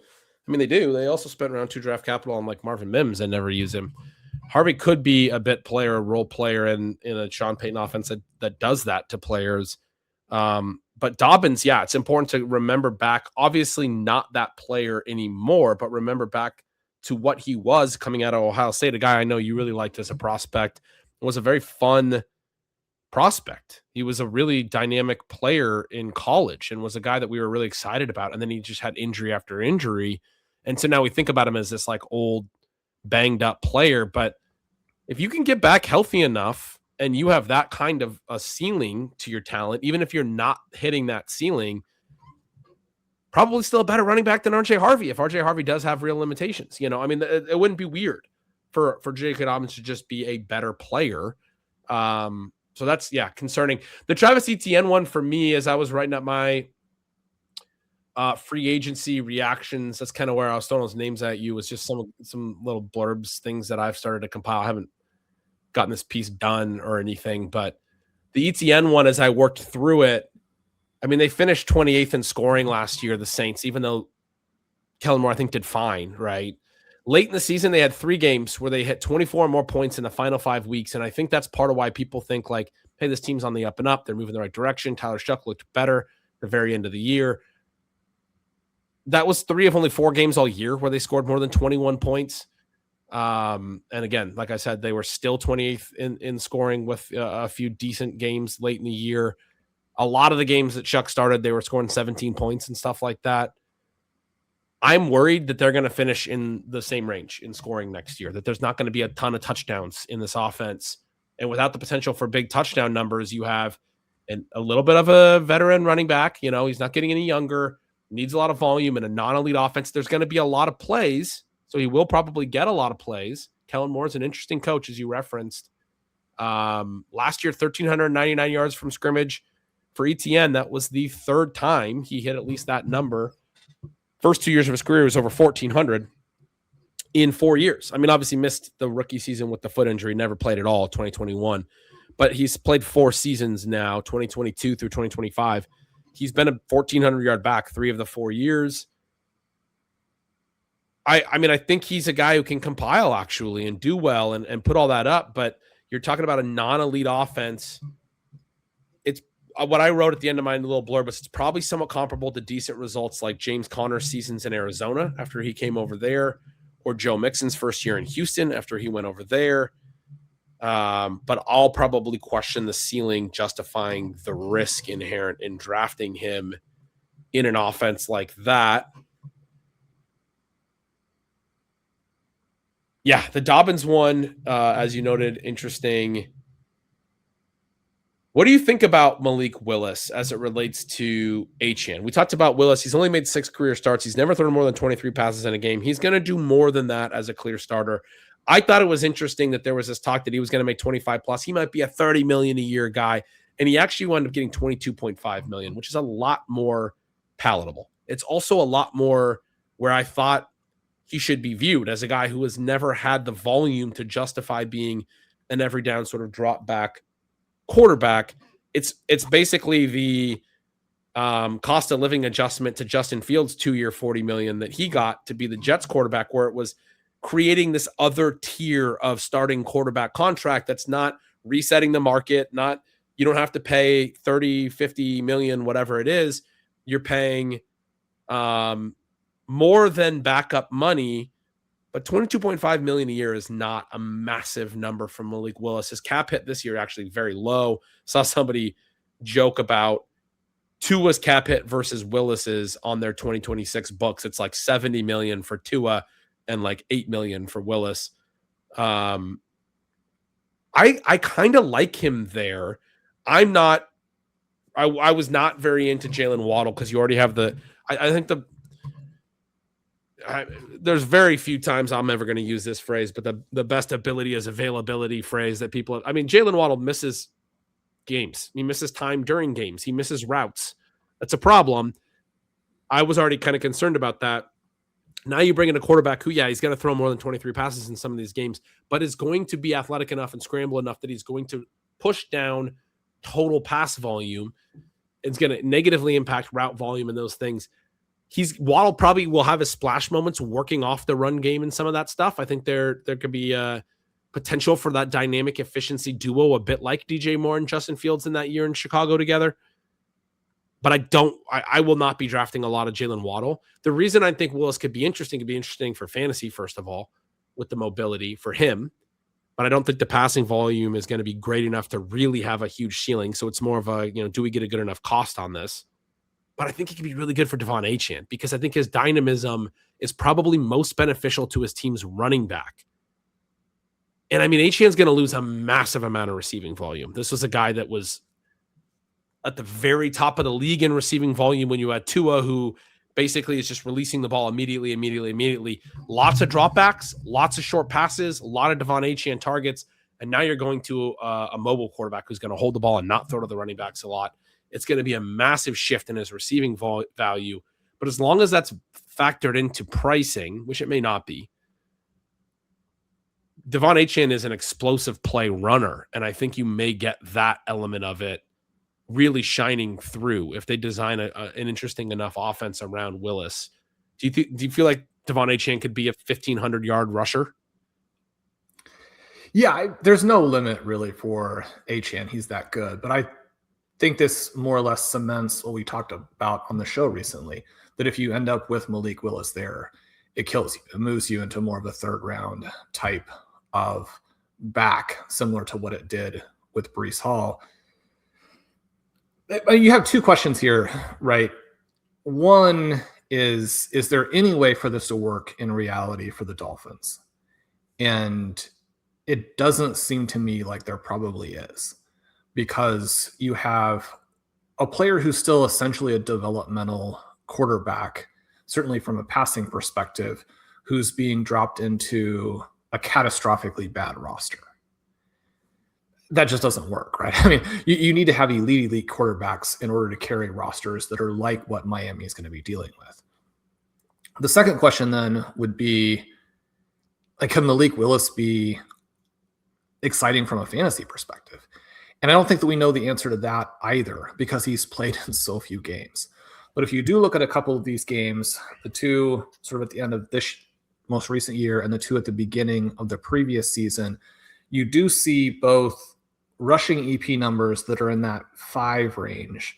And you also see a couple of massive overperformance games. Now, anytime you're talking about tiny samples, there's the danger of being like, oh, well, if you just throw in a few games that are like this every time, then you're going to be fine. But it is the case that when we look at the rushing EP numbers for the quarterbacks a season ago, we had Josh Allen at 5.7. We had Jackson Dart at 5.2. Jalen Hurts at 5. Jaden Daniels, Justin Fields just below that. Everyone else significantly below that. Of that group, Fields, perhaps surprisingly to all the people who don't like him. Now, granted, I mean, Fields didn't play as well otherwise. But Fields, Dart, and Allen are the ones that also delivered some fantasy points over expectation. It is kind of tricky for a QB who has this mobile background, almost has to have, again, EP numbers in that 5 point per game range, and probably, or at least has the potential to be in that, 1.5 to 3 fantasy points over expected. You're building in such a good baseline for him that when we talk about a fantasy perspective, and I think it's especially fun if you do have a couple of, you talked about what it does to his weapons. I guess I would make the case, and made the case for Justin Fields last year with Wilson and Breece Hall, and it didn't really pan out. But if you have some decent players around you just on the offensive side, again, the overall roster, catastrophically bad, but that you're probably in this fantasy range just in terms of what the expected points end up being, where you can be viable. Now, again, whether you really are someone who works for different formats in fantasy is going to depend on the format, and also depend ultimately at least a bit on that price. What do you think about? So I wasn't all that excited about Isaiah Likely to the Giants. I think you're going to get multiple tight ends. I thought Theo Johnson was interesting last year, and Jackson Dart kind of liked him. Johnson made some interesting plays, like after the target efficiency, downfield, toe tap, athletic player, not like a huge target volume guy. His rookie season 2 years ago was very, very low in targets per out. It improved last year, and he was, making some decent plays, some decent efficiency. So I don't think Theo Johnson's just going to completely go away, but obviously Likely gets a pretty decent deal. But it's not like a massive deal. I think it was 3 years, $40 million or something. It's like, okay, he's making whatever it is, $13.3 million a year or something. That's fine. He could continue to be like a number 2 tight end, like a rotational move guy that like they've done with the Ravens in John Harbaugh's new, situation, new team, new offense, Matt Nagy's offense, whatever you want to call it. So I don't think Likely's the guy that I'm going to be going nuts about as it relates to that. Any of the other guys interesting to you at all? I guess I don't really. I want to hear about Tua, because you made a comment on the last show when we were talking about the Vikings that if Tua went to the Vikings, that you'd be kind of bullish on it. It sounded like you were still somewhat bullish on Tua. And I think we just kind of move past that and get a chance to ask you about that, because I think I'm pretty skeptical about Tua going forward. I think I'm pretty concerned about. I feel like Mike McDaniel was about as good as he could have hoped for in terms of designing an offense around some of his limitations. And as you move forward into an NFL that is creating more challenge, like new, more difficult challenges for quarterbacks. You really got to be able to process. You can't. It can't just be about accuracy and quick throwing. You really got to be able to process. You really got to be able to understand some of the pre and post snap stuff. And then if you can't do that, you would like to have some of the mobility and some of the other answers that he doesn't have. And so now I'm like, to me, it feels like a long-term backup. I mean, I do think he's a really accurate passer, and there's some things that are positive there. But do you think he could be good with the Falcons? How do you think that works? Who do you think starting week one? I think Penix is probably still starting week one. It sounded to me like most of this was about having a viable QB to start the season with Penix not being ready. And when you talk about a backup, then Tua probably moves at least toward the top of that list. One of the things I think is so tricky with Tua is that the situation got so bad in some weird ways. You have all of the stuff with Tyreek Hill, where he's probably the most dynamic player in the NFL in the last, say, 6 or 7 years. Certainly someone like a Jamar Chase would be similar, if not better. Certainly someone like a Justin Jefferson might be better overall. But he's also unreliable, and you get that unreliability manifests as everyone kind of jockeying to be the person who throws the rest of the guys under the bus first so that they're not stuck under the bus themselves. I think that even though we have certainly argued in favor of Mike McDaniel and think that it's going to be fantastic for the Chargers, that he's got to at least take some ownership of the different decisions they made, including the decision to sign him to this contract that obviously didn't work out, right? He thought that he could win with him. He thought that if they had to go to somebody else, that it would risk what actually did happen. I mean, that's always the tricky part with these massive contracts, is that you are hoping that at the very least you avoid the worst case outcome. But we've continued to see with guys like Deshaun Watson and others that not only do you not avoid the worst case scenario, but that worst case scenario then does come with the contract ramifications. The Dolphins lose Tyreek Hill. You have the inconsistency and the inconsistent availability of Jalen Waddle. And the best capability or what have you is availability always cracks me up, since like everyone in the stadium is available then. But the vast majority of them I'm available. are not going to do much for you. So I would think that's not the best capability that you can have there. The Dolphins last year ranked 26th in pass blocking points earned according to SIS. If you have some adjustments to what the Dolphins are doing, you don't have Tyreek Hill, and you have an immobile quarterback, that is not going to be great.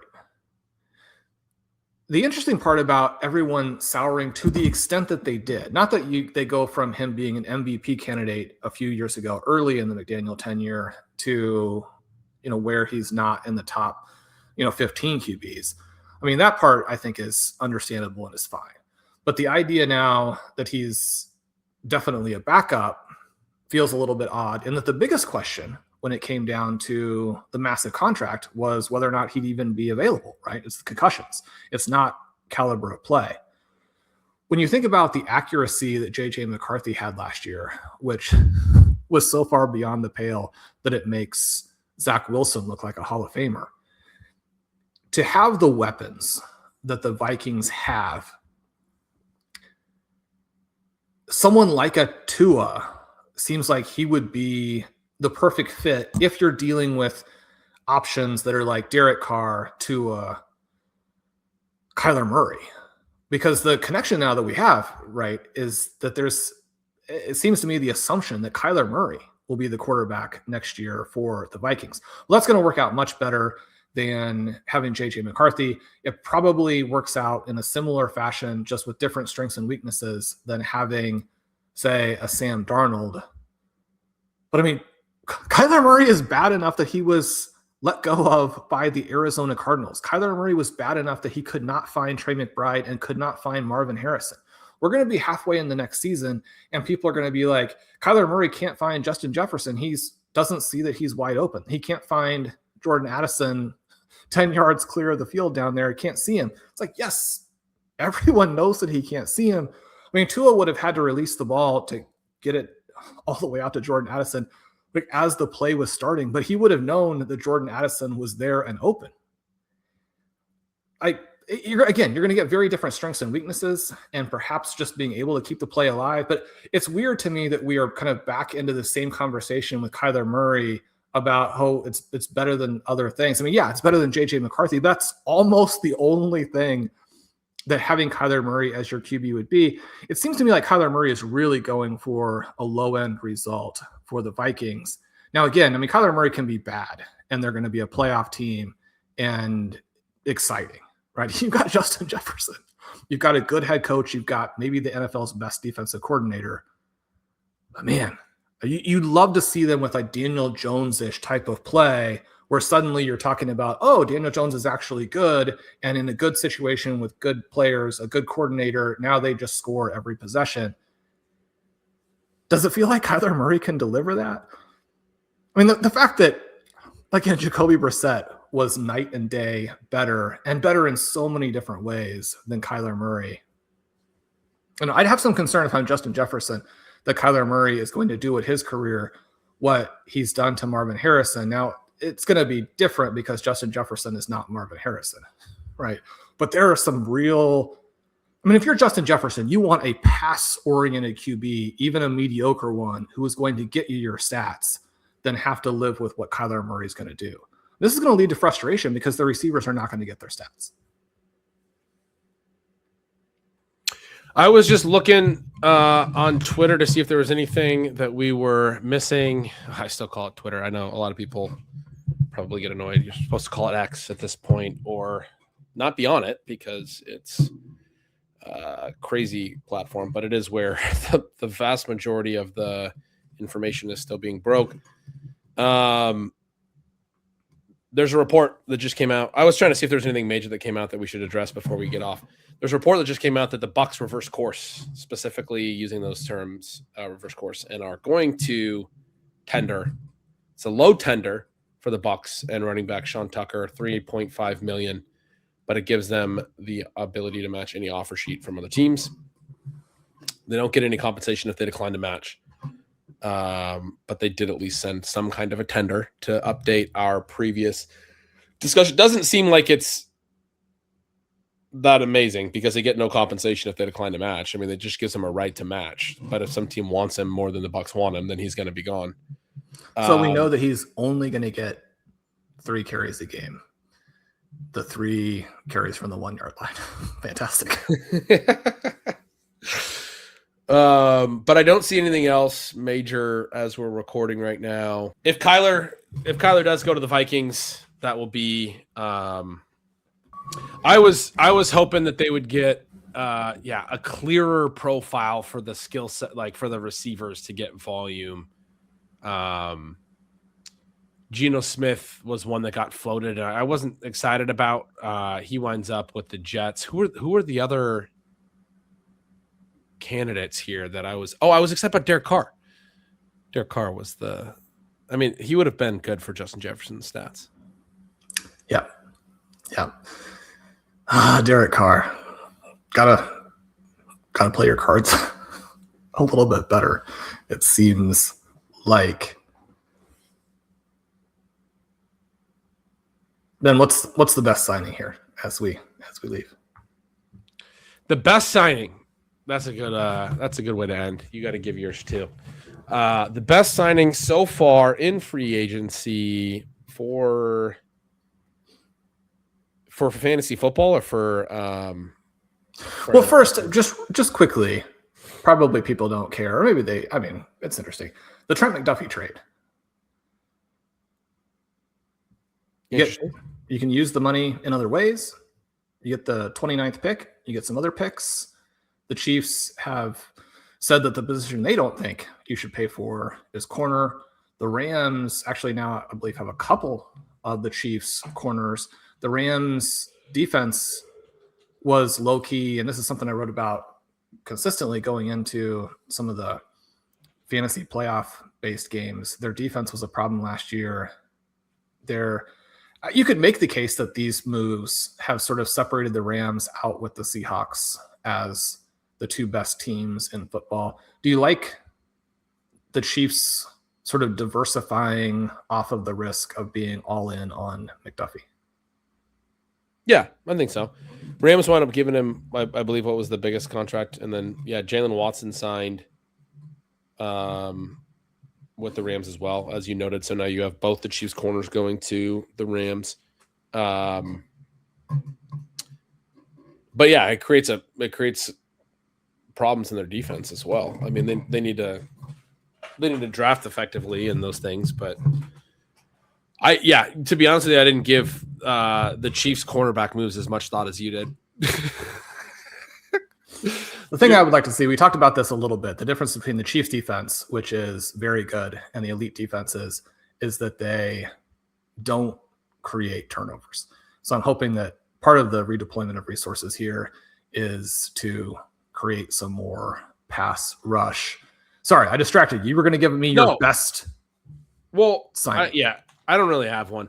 Free agent signings are all bad, but I was trying to look at the terms of the Kenneth Walker one, because I do think the Kenneth Walker thing is like, I mean, there's obvious ways that running back stuff can actually not fit and go south, and he's over 25 and he's not always perfectly healthy. He's had some little like groin things and different things that have come up, and I mean, obviously it could end up not working, but I do firmly believe something that we've talked about for multiple years now, that the Chiefs offense is going to elevate the running back ability to get into space, particularly around the line of scrimmage, and that the Chiefs needed to add someone who could make defenses pay when that opportunity was available to them and create at the next level and generate a lot of huge plays. And I think both for Kenneth Walker, this is a perfect fit. And for the Chiefs, this is the type of player whose limitations their quarterback and situation and the ways that defenses play them mitigate those limitations to some degree, other than like the health stuff that I talked about, but the limitations as far as running sideways a little bit or whatever, some wasted movement type stuff. Whereas his strengths, and he is very much a glass is half full, glass is half empty running back, where there's real strengths and there's real limitations. And we are a system that mitigates those limitations and emphasizes or can use those strengths, needs those strengths. Because of that, I just think it's like, it doesn't mean he's going to be the best running back in the NFL, but I think it's just the best fit. I really loved it when I heard that. I always like when we get the players. Yeah, we are fantasy analysts. I want to see offense. I want to see stats. We always get those things. You guys don't even like football if you don't love these defensive battles. Like, no, I want to see guys in situations, in schemes that are maximizing their talent and their ability to the best that they can be, so that everyone thinks they're way more than they are. Then me and you have to come on here and be like, yeah, that guy's overvalued now. Like, that's what I'd love to see. I'd love to see us saying Ken Walker's being overdrafted in the first round next year because he has a 1,600-yard season, because it was such a perfect fit for what he is and what his limitations are as a player. He couldn't have landed in a better spot for him, and for what it means for the Chiefs and how it could open up different things in their offense. I don't think it could be a better decision for them as far as what their options were available. I mean, I probably would have preferred them to make the Breece Hall trade still last year. I still think he's probably a little bit better overall, and more reliable, and something I would be more willing to say what his impact on the Chiefs offense going back the other direction would be as strong. Because I do think that's a little bit of the concern with Walker, is like, can he stay healthy enough?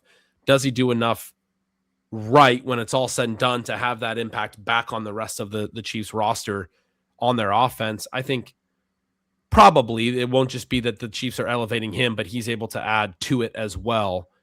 But regardless, I think it's going to be a good fit, and I think he's going to produce. And it'll be interesting to the degree that people will probably think he's better than he actually is at this point next year. Is sort of the way that I'm saying, as long as he stays healthy. And I think that could be very positive for everyone in the offense. It could be very positive for like a Xavier Worthy to finally start to do some big stuff at age 22. Because again, this guy's still super, super young, Xavier Worthy. I guess he'll be age 23 now, but he's still 22 right now. He turns 23 in April. Like, you still have some young players like that with some ceiling. You still have Rashid Rice. You still have, you bring back Travis Kelce, who, last year was left alone enough that he had some numbers at times. His targets per out fell way down, but his efficiency per target went up because he was just a secondary receiver when he was left alone. Throw the ball to him when he's wide open. You'll probably get more of that, right? He's still able to catch the ball. He's still a skilled football player, certainly at his age. So you have a more dynamic running back now. You can free up some coverage space for other guys that are maybe limited, like Kelce at this age, or like Xavier Worthy, that they can then use what skills they have to produce. I mean, I think it just elevates the whole offense. I'm going to go with the homer pick of Kenneth Walker to the Chiefs as well. And certainly we've been critical of some of the Chiefs' moves at times. You look at how you deploy your resources, and we know that receivers are going to be more valuable than running backs, but you also want to pick your moments in the different markets. And you know that in free agency, wide receivers are going to be exorbitantly priced. If you can get one of the NFL's best backs, even at a contract that for a back is pretty healthy, then I think that you want to do that. And then you can use your picks on more valuable positions. The Chiefs will probably go pretty defense heavy again in the draft after losing some of their key pieces, that McDuffie trade and what have you. It's certainly possible, though, that they would pick a receiver with one of those first two picks. It's possible that they would retain Kelce, but still go with someone like Eli Stowers around pick 40, the pick they have there. When you think about Kenneth Walker, you think of the fit, you think of the fantasy upside, then he caught more than 4 passes per game in 2024.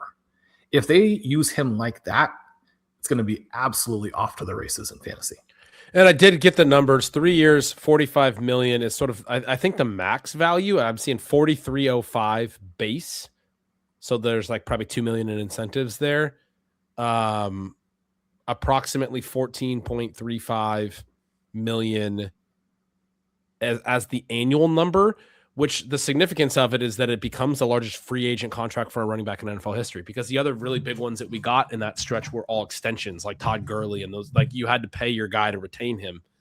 And yet 14.3 million per year is not a lot of money to pay a guy that could redefine your offense in certain ways in a league where the cap is like 300 million now, and it was like 200 million like 5 years ago. The cap is not just rising every year. It's gone up like 50% in like half a decade. I don't think people realize that. There's contracts. That's part of why we're getting like shorter and shorter contracts now. There's contracts that are in the 4th year of a 4-year contract that were signed at a time when the cap was like $100 million less almost. And so I mean, 14 million a year. Yeah, it's a non-premium position, but like, that's a raw figure that is not that hard to justify. 28.7 guaranteed is about the 14 over the first 2 years. Suggests that if they needed to cut him after 2027, probably not a lot of dead money. They probably wouldn't be on the hook for the full 45. They'd probably pay 35 over 2 years or whatever. I mean, you take that. I think you absolutely take that. Like you said, it's a lot for a running back. And when you know the different markets, we talked about how you have to overpay for a receiver in free agency relative to if you can hit on one in the draft, or if you can trade for one that you know is good and then you pay him an extension or something. You hit on one in the draft, you develop him, you're underpaying him relative to Alec Pierce is making $30 million a year, 28.5 or whatever we said. We're talking about Ken Walker making half of that per year, because at the positions that you don't have to pay as much, the non-premium positions, then go out and pay the top dollar in free agency. Because again, you're going to be paying half of the high end of the market. And is Ken Walker a more impactful player for the Chiefs next year than Alec Pierce for the Colts? I think you can argue that. I understand that wide receivers are way more important.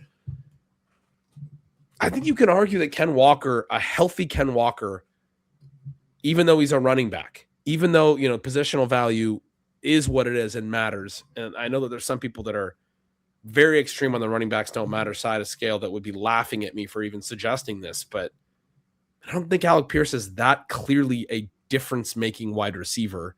Again, really unimpressive numbers for most of his prospect profile in first 2 years. And then the last 2 years, he's a really a high yards per target efficiency guy. The comparable is like a Gabe Davis, where like you were really, really good per target efficiency, but what else do you have? Now, people are like, Alec Pierce is a really good blocker and all of these things. But yeah, I bring up Gabe Davis. He obviously signed the big free agent contract with the Jags, and I got really excited about that at the time. Was like, hey, it's a real player. He's an efficient player, this, that, and the other thing. In a new offense, the efficiency went completely gone. I mean, Kenny Golladay is another name that comes to mind. Like when you pay these like vertical downfield efficiency players in free agency, they've typically not worked. Pierce obviously sticking with the same team. I would expect him to continue to be good.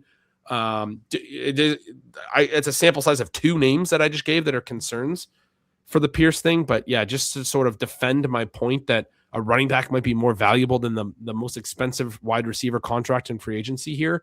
I mean, I think there's real downside concern to the Pierce contract. That's like the really low end outcome. I don't think Colts fans should be like, oh my God, he's saying he's going to be the next Gabe Davis or Kenny Golladay. I'm not saying that. I'm just saying, like, we just talk about the upside when a guy signs a $30 million deal per year deal, that it's just, yeah, I mean, he's going to be a $30 million per year receiver. He's got to justify the contract we just saw get signed. Let's all talk about how great he is. And I do think there's real risk and concern there that he's more just a role player pushed up by market forces. And if that's the case, I think you can make a case that going out and getting a Ken Walker at the price you paid, even if it was the largest running back contract in free agent history, it's a massively different use of resources because of what the running back position is in free agency, what the contracts actually are on that Which scale. then is emphasized again by the fact that Breece Hall franchise tag is going to make $14.3 million approximately, right? And so you can argue that with the running back position, whether the controllability is valuable to you or not, but you're talking about a 1-year deal. If they're going to keep him beyond that, it's most likely to be even more expensive to them. Now, again, you mentioned we would both prefer to have Breece Hall, but probably only by a relatively small margin. Right. Yeah. And so, again, in terms of how the markets work, it's just such a fantastic deal. And what everyone was saying when they didn't make the trade was that Hall was going to be a free agent. That was a counter that I got some of the listeners pushed back on, and they were right about it. He was going to be a free agent. And I was thinking, well, you're going to probably be able to tag him or retain him in one way or another. But the fact that the Jets tagged him suggests that, and the Chiefs were able to sign Walker for $14.3 million per year with really probably only 2 years guaranteed because it's 28.7 total guaranteed money, suggests to me that Hall wanted a little bit more in a longer term deal as far as the AAV, and they kind of were left no option other than to tag him. Maybe that's not right. Maybe they preferred to tag him to only have to guarantee the 1 year. But if you could lock him up for 2 years at that same number, rather than start the escalation of the contract of the tag element of it, I think you may just prefer to do that from the team perspective.